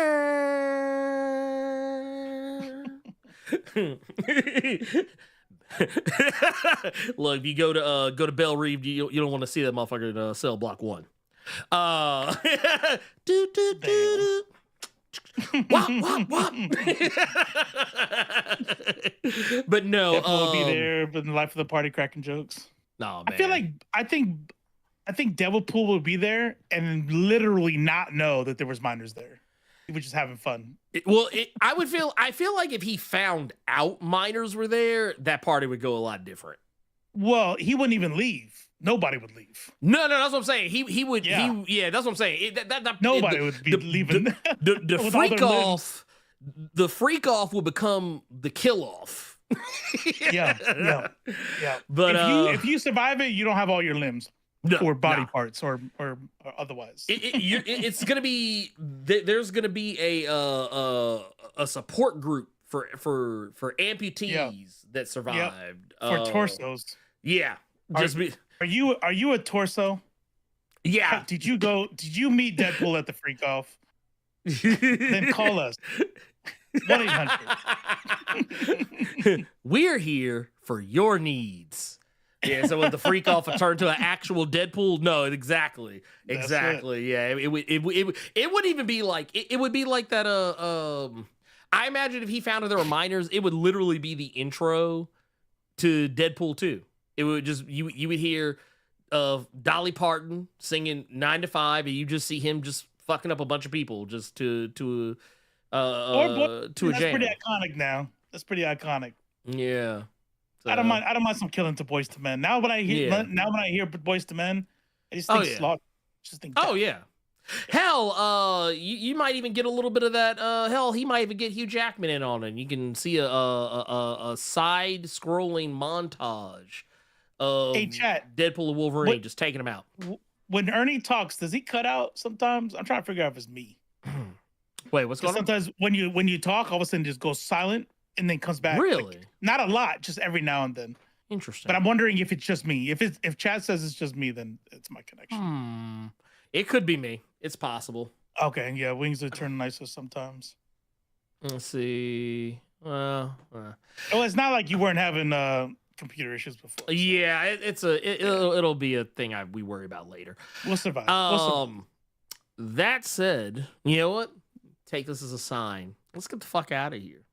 Yeah. Take us out, Robo. Take us out. Ladies, gentlemen, and NBs, that is the end of the show. This is Nerds of Culture. I am Robo, here for Ernie, the Blerd without fear. Thank you all so much for being here. Please don't forget to hit like on your way out and look at the description. Check out the links. Follow your boy. Matter of fact, I know we don't do raids here, but I'm curious about something really quick. Hold on, let me see something. I want to see if Chris is still alive. Is he? I don't think so. Chris is not alive. Alive. Not alive. I was like, oh damn, shit. That got dark. So I don't think he's live. Chris was live with like 160 plus viewers. He streams vertical.